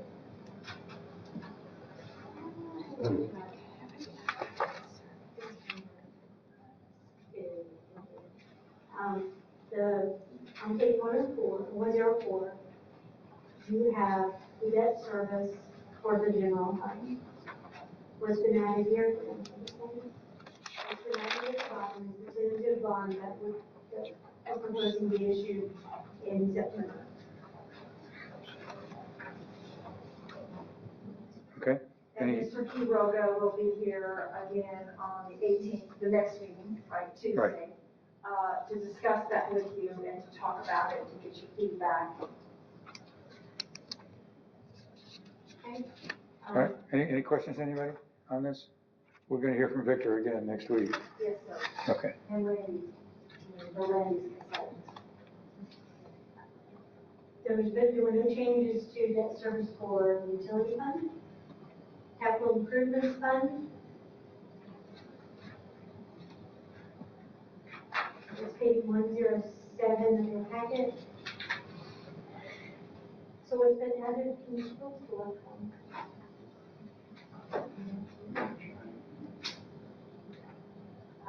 The bottom line for revenues shows capital projects. That's the CPS 1% that has been allocated for capital improvements, but for whatever reason has been placed as a reserve fund, a reserve account under the general fund. So we're just putting it into capital improvements fund as a capital projects. Right? Do everybody on council know what that CPS, the percent is? Okay, why don't you explain it to trustee?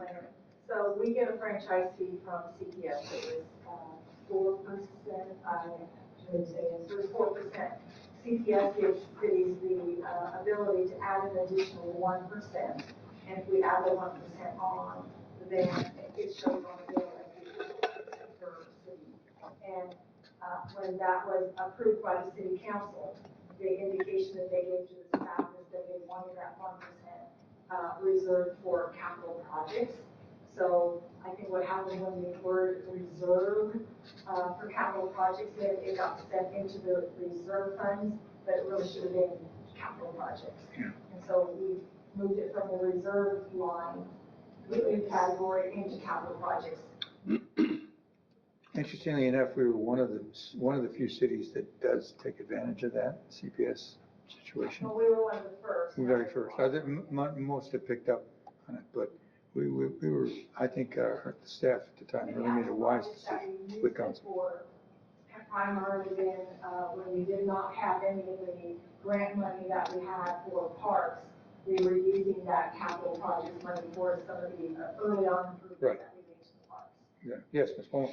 Before you passed it, real quick, but I'm just double checking, Randy, the alley that you're doing on Aviation, it's not the paved one, it's the one that goes, I drove, so I was trying to figure out what we're talking about. You're talking about the one that's not paved, right? The one that's Correct. like all weeds and looks like, I didn't want to bring the Jeep down there because I thought this isn't a good Yes. idea, but that's the one that you're It's talking a about. Jeep. It's also pink and girly and has stickers on it, I'm not getting it ruined. But I was trying to figure out where we were talking about, Between but it's not Crockett the and Trudy. paved one. Yeah, it's not the paved one, it's It's between the Crockett and Trudy. following one Yeah. that you're gonna pave and that you're gonna do the 150 for. The one between Trudy and Crockett, that one there, on Aviation? Parallels. Parallels, yes, parallels Yeah, but yes. it's like all weeds and like, Yes, Is it behind grass or is it the next block over? no, we already did grass, it's the one. The that- next it's the next one over, that's Next what I one. thought, because I went down grass and I was like, oh, this is Mhm. paved already. You're gonna pave the Correct. following one that's not paved. Yeah. Perfect, that's all I needed to know. Okay. Phil? Yeah, I just want to say that 1% for CPS is self-imposed. Can we just undo that and put it back in the general fund? Well, we put it where the council told us to put it. Right, so that's just my question is, if we, whatever that policy was, can we just undo it? The way we have more flexibility with it. You mean, just put it in the general fund period? With the rest of the CPS franchise fee. Is that doable? Chris, is that doable? We were just discussing whether or not there was any requirement of CPS, and I don't know that there was. So we were gonna read through the minutes to see what they actually said. So we Okay. know that you adopted it by, I believe by ordinance resolution, I don't remember which one. We'll go back and look and Okay. see what that says. to make sure that it didn't in there actually say that it had to be reserved for capital projects originally. Yeah, I don't recall that that's the case either. Yeah.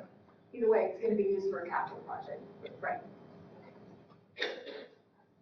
Mr. Buck? How much does that 1% bring in approximately? Thank you. Okay. Everybody okay on this? Yeah, let's get a clarification on it to make sure. So capital improvements, for utility fund. There was a change to the line item that has well line upgrade rehabilitation, I'm sorry, forgive me. It is all public works yard capital improvement multi-year, and Grady touched on it, it's increased by 150,000, so now it's $300,000.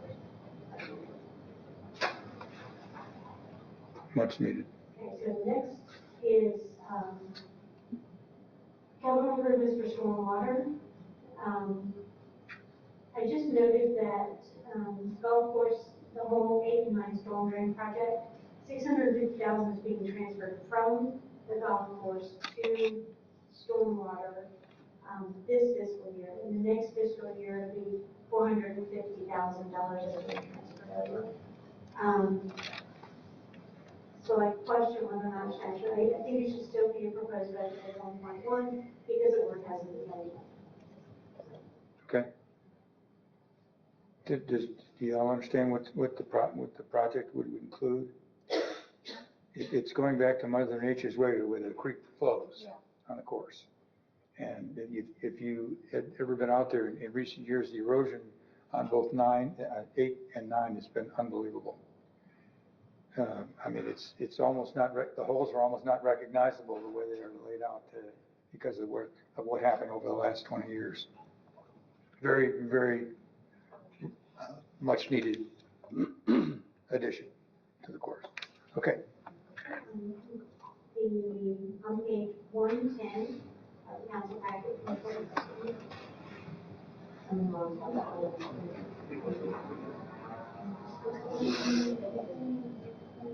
We're up to special revenue funds, okay.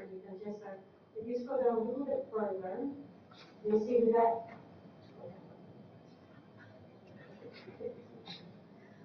we've got the venue tax to special revenues. So, as I mentioned before, all of these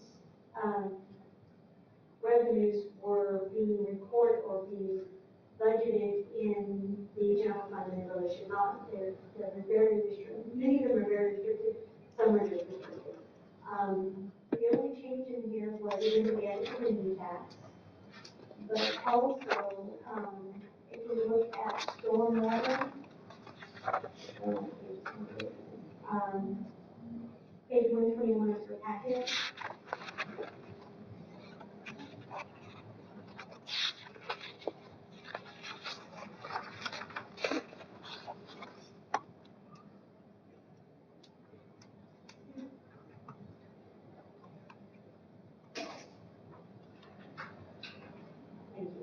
In your packet, I believe it says $135,000 is revenue anticipated, and that's incorrect, it should be 25,000.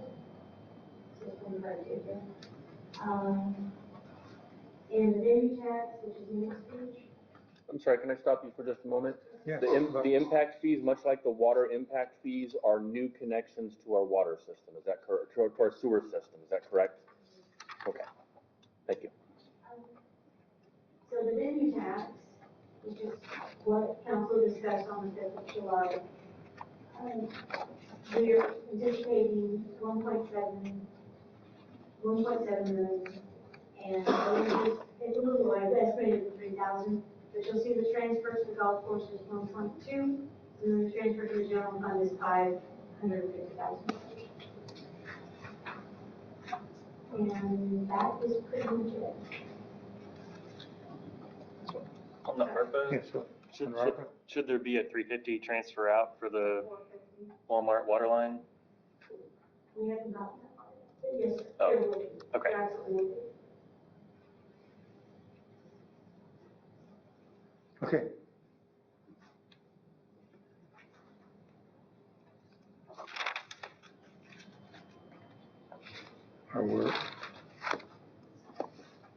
Is that, I think that's it, isn't it? Yes, that's it.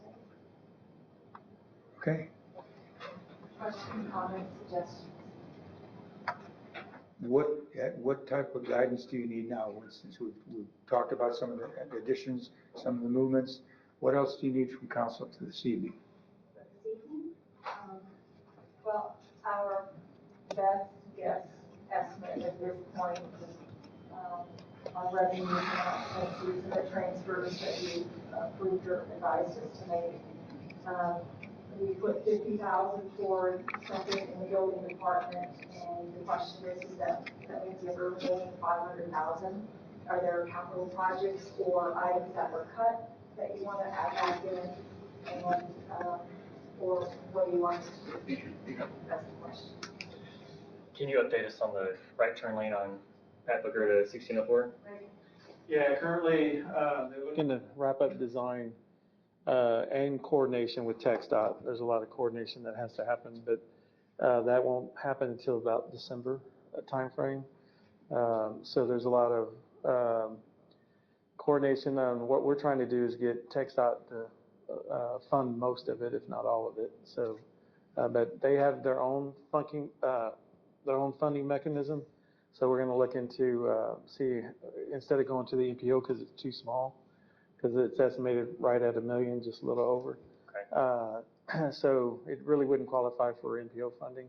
So we're trying to go through TxDOT to see what avenue of funding, and that's part of that time frame that we're going to.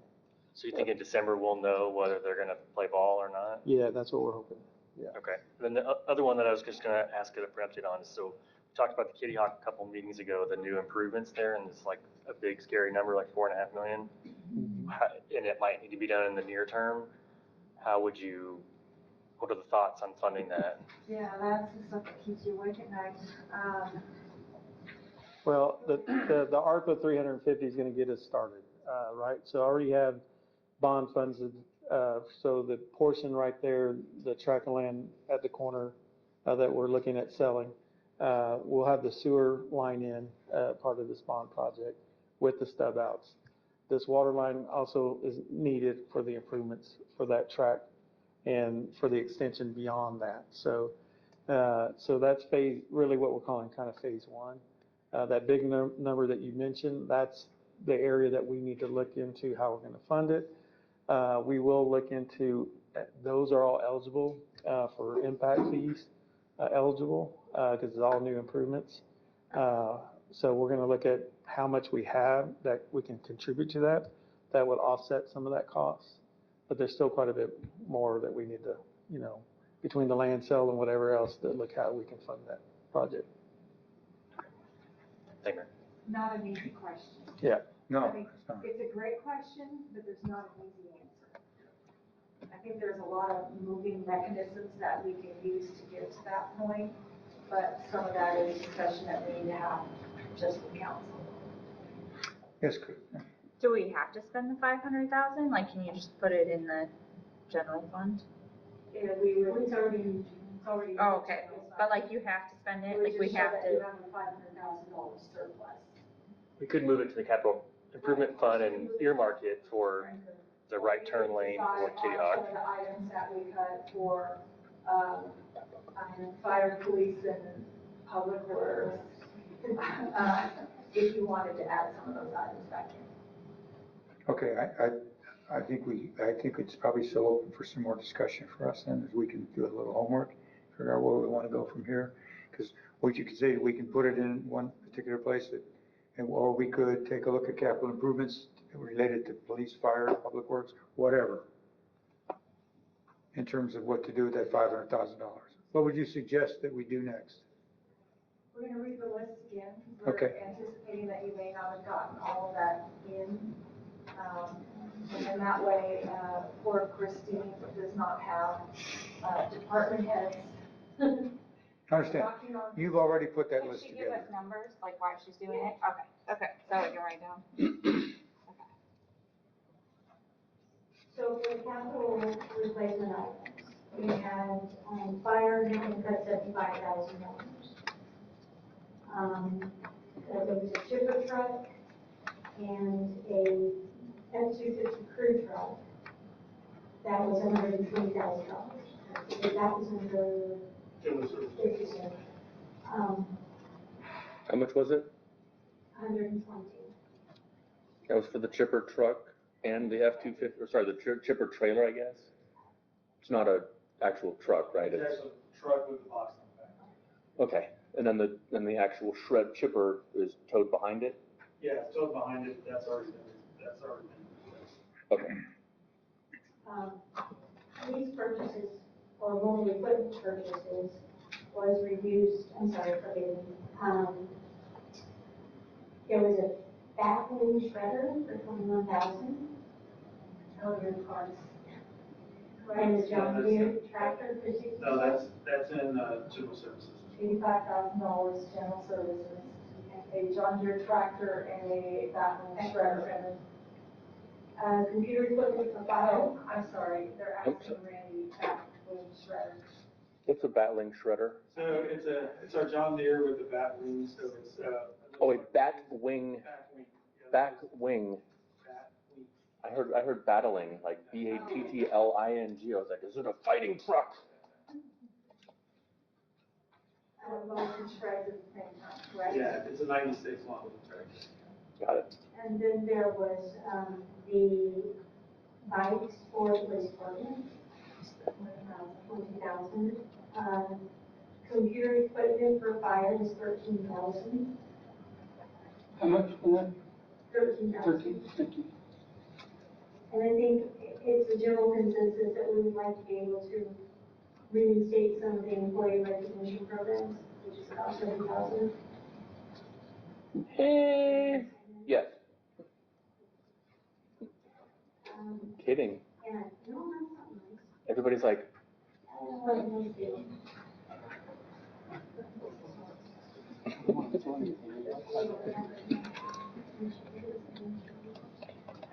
We're sitting at about 400K right now.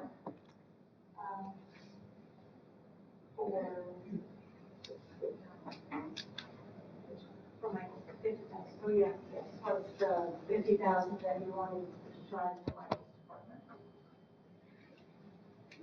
And then if you decide you want to do at least again. Does anybody remember what the,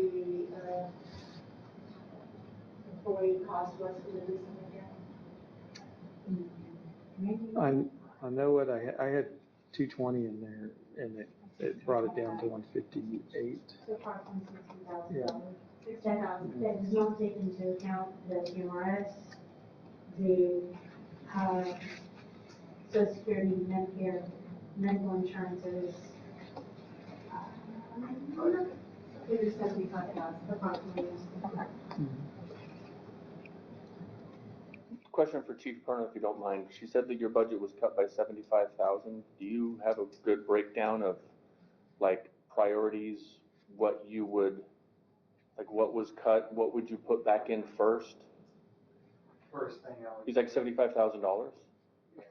First thing I would put back in is the bills that need to come out, which are those contractual agreements like Target Solutions and the image trend.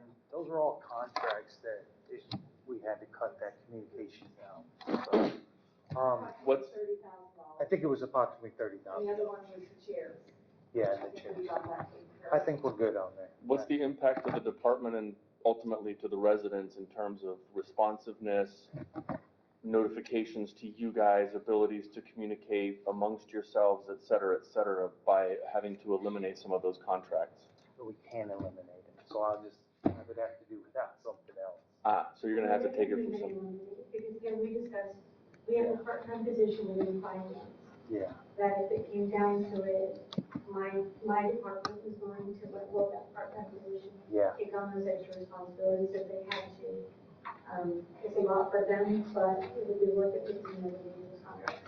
So is your part-time finance position currently filled? Yes. Okay, so it's an unfilled position that's budgeted for? It's been budgeted for years. Yeah. we've added other efficiencies within the finance department that we think we can actually now really do it without commission. So it's a consideration.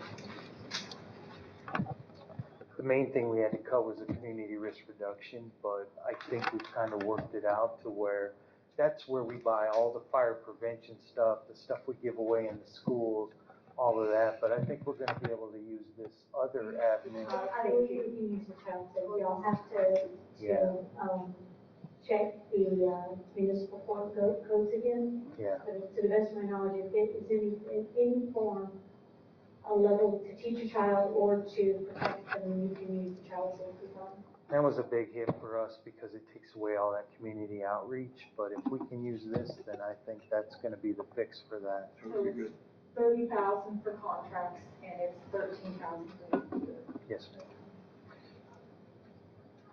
What's gonna be the impact to your department of not having that money?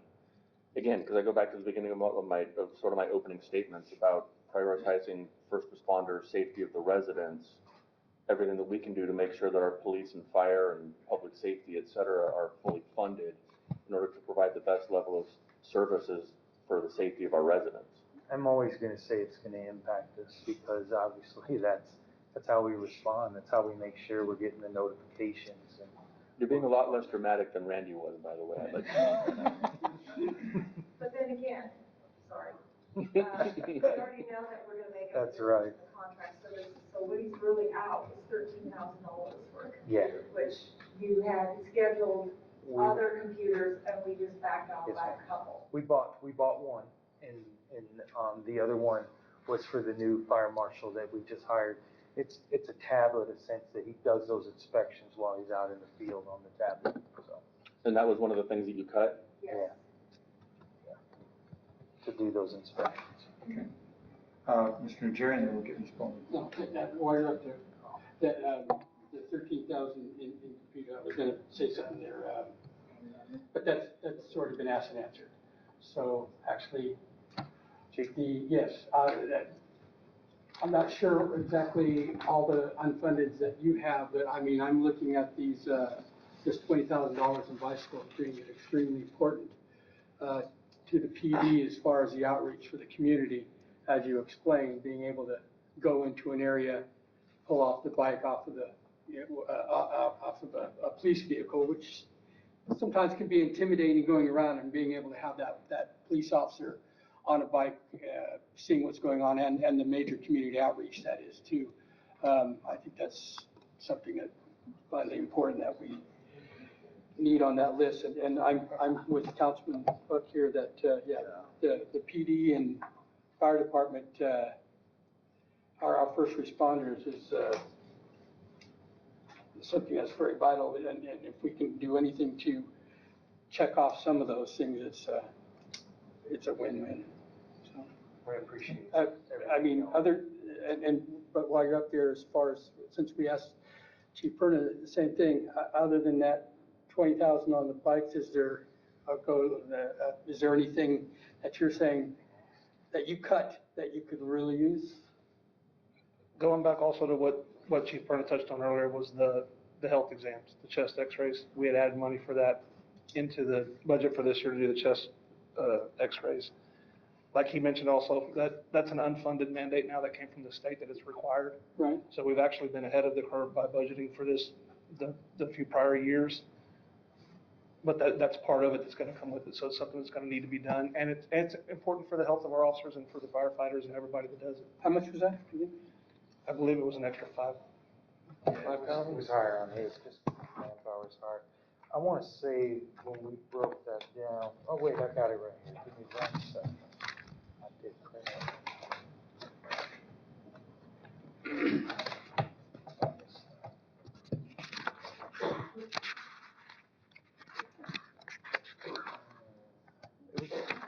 It was about $130 a person.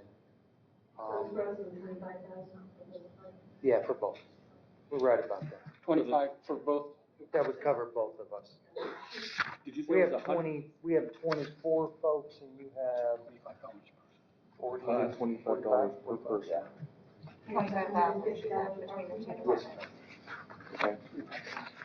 that was additional onto that 525 a person that we So paid. it's not even 10,000. Yeah, less than, That's just for one department. that was both of us, yeah.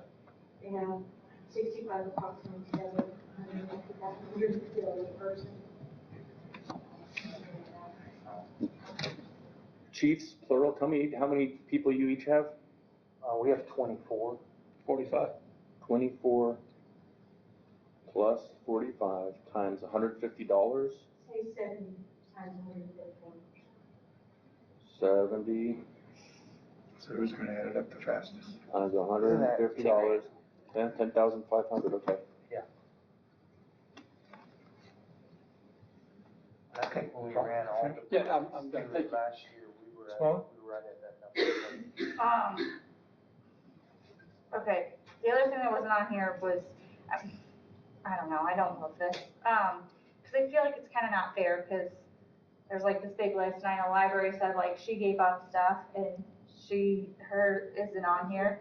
Like, I feel like it's kind of unfair, that's what I was trying to say, like, is there a way that money can be like just set aside instead of going through and being like, well, you get this and you don't get this, and I feel like that's a little harsh for some of these departments that, like the library, like she looked kind of sad, like, I just like, I do feel bad, like, I don't feel like it's very fair that like everybody seems to have taken some cuts, like everybody seems to across the board have worked really hard on their budgets, and I think that's the hard part is like, do we, yeah, like with, but like, it's a hard one, because it's like, who are we to decide that like, the police chief gets something, and fire chief gets something, but Randy's SOL, and so is the library lady, and so I'm trying to figure out a way, like, is there a fair way to do this? Randy's not SOL, Randy's getting vehicles.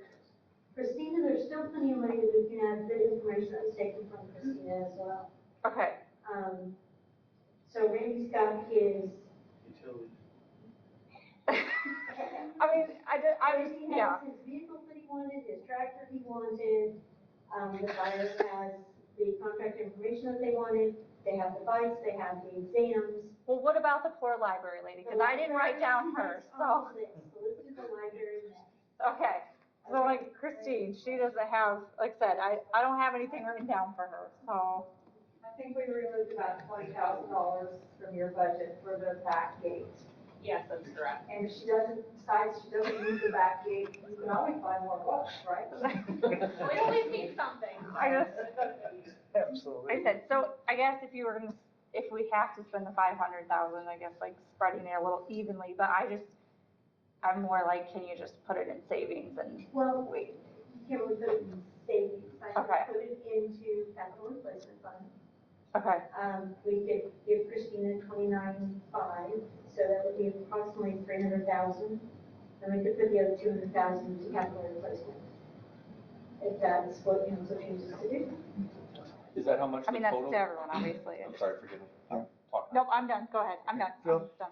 I would just make a proposal that we give them a amount of money, and then they decide where they want to stick it in their budget. So if we said 50,000 for fire, 50 for police, 50 for general services, 50 for Michael, 20 for library, and 30 for employee recognition, that'd be 250. And then we would have 300,000 that we could put in capital improvement for either Kitty Hawk, Pat Booker, or fire trucks, would be what I would propose. I think that's fair and equitable. The only thing that I would note is that, well, some departments might have only cut 30,000. The Public Works Department cut almost 1.5 million from their budget to make the balance happen. And so if you're gonna be fair and equitable in divvy up, I think that you need to have a list of vehicles that goes to the Public Works. And I would say for vehicles, that way we can stay on our equipment replacement program rather than being in dire need of placing equipment, we would have it replaced as it should be.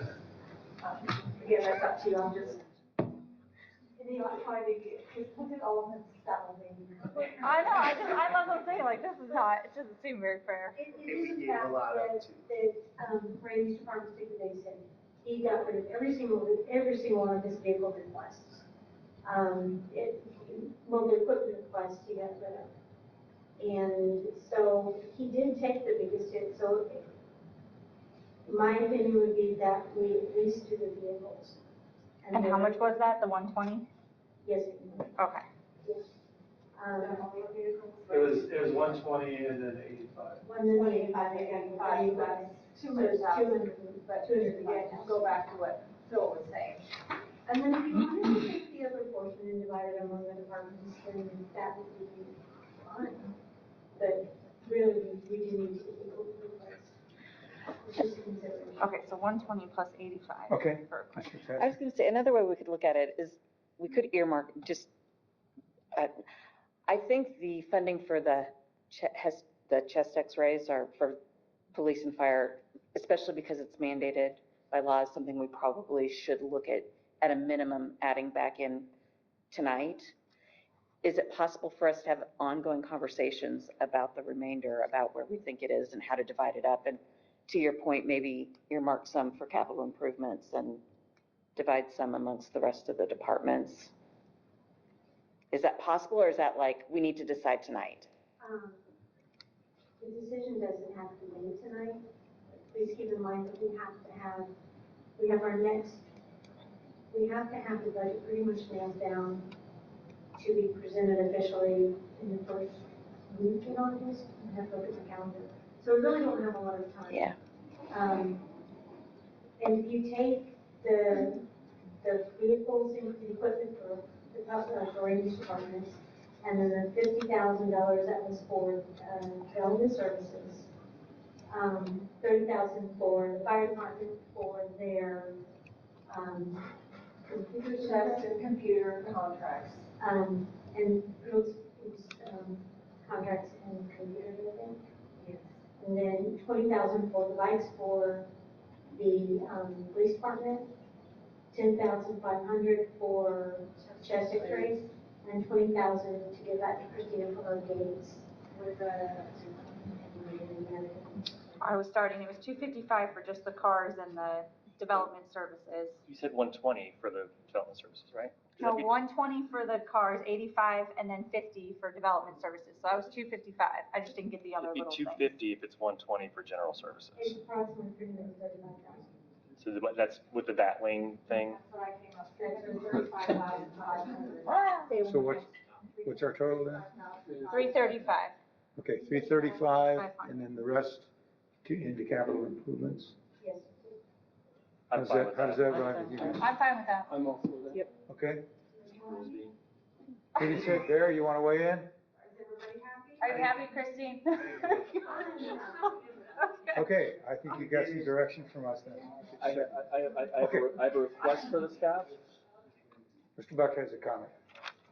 Could you guys are gonna have to put together a budget that is represented by 0 increase in the property tax rate, correct? No new revenue. A balance, what was it that you explained to me the other day, Ms. Turner, that the city has to put together a budget, a zero balanced budget? You cannot have it, yes, but by taking the remainder and putting it into the capital projects, as Councilmember Long has suggested, gets you to your zero balance budget.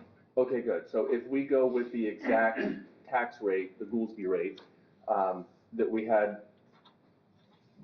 And we're not talking tax rate right now, we're only talking anticipated revenues and expenditures. We'll be having this conversation again when we come back with you and present the tax roll and what the options are for the tax rate. If it comes back out at that time that we think the revenue is going to be even less, we'll be prepared to tell you what we removed again. Okay. Yeah, okay. And when do we expect to get the tax rolls from Bear County that says, We have preliminaries. when is it? July 24th for the certified. The preliminaries as of 7/7, they still had $50 billion in protest to resolve. For Universal City or for Bear County? They don't. Total, okay. Okay. So unfortunately, I can't even give you a good estimate until I get those numbers. I can tell you that, that I believe the tax rate may need to change slightly, and increase a little bit, but obviously we can only do 3.5%. Right. So, but I won't have those numbers until the 24th. What I'm trying to get at here is if we could have an idea from you on the 18th of July, how would that impact our decisions on how we have that? And I know we're not supposed to have the tax rate discussions yet and everything like that, so I don't want to get into specific numbers.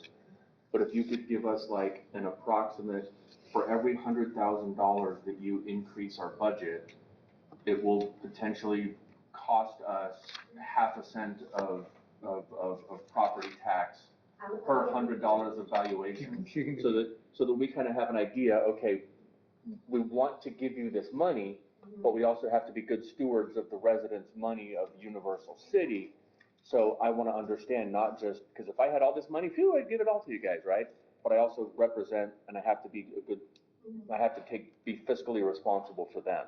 So what I want to see is what would be the impact potentially to those property tax rates approximately, if that makes sense. Do you want very much, yes, sir?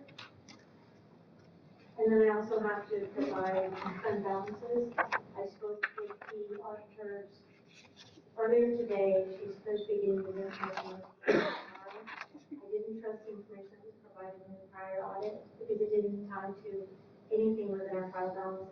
I don't know if it's because journal entries weren't made, the adjusting journal entries weren't made, I don't know. So, I'll have that information to do that. Yes, Ms. Bowman? Can I personally get a list of what we just added? Yes, we can type it up and email it out to Thank you. everyone. I very much Thank appreciate you. that, thank you. Excellent. Okay. One last comment, Mr. Mayor. Since we don't have closing comments tonight, I'd like to say very much thank you to all the staff that have taken so much time out of your days to be out here with us, and for the hard work that I know has gone into putting this budget together.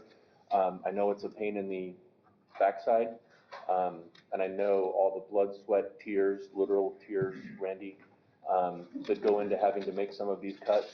So thank you to all of you for all the efforts that you guys have put into there. And thank you to my fellow council members for being out here tonight for this unscheduled workshop meeting. Grateful to everybody. Thank you. Well, I'll just conclude as we end this meeting. It's a great budget session, great interaction. I think it was presented in a way that was very easy for us to comprehend and understand. I really appreciate what staff has done. Those of you in the audience, thank you for coming. And you guys have been here a long time in staff, and Jeremy's probably going to sleep on course tonight. We'll see. I don't know. Anyway, thank you, everyone. Thank you, everyone. This is part of the process. And with two brand new rookies here, thank you very much. I think I will commend staff, and I also will commend council for being exceptionally well prepared for tonight's meeting. Thank you very much. It's 8:55. We're going to get out of here at 8:55. This special session is over. Thank you.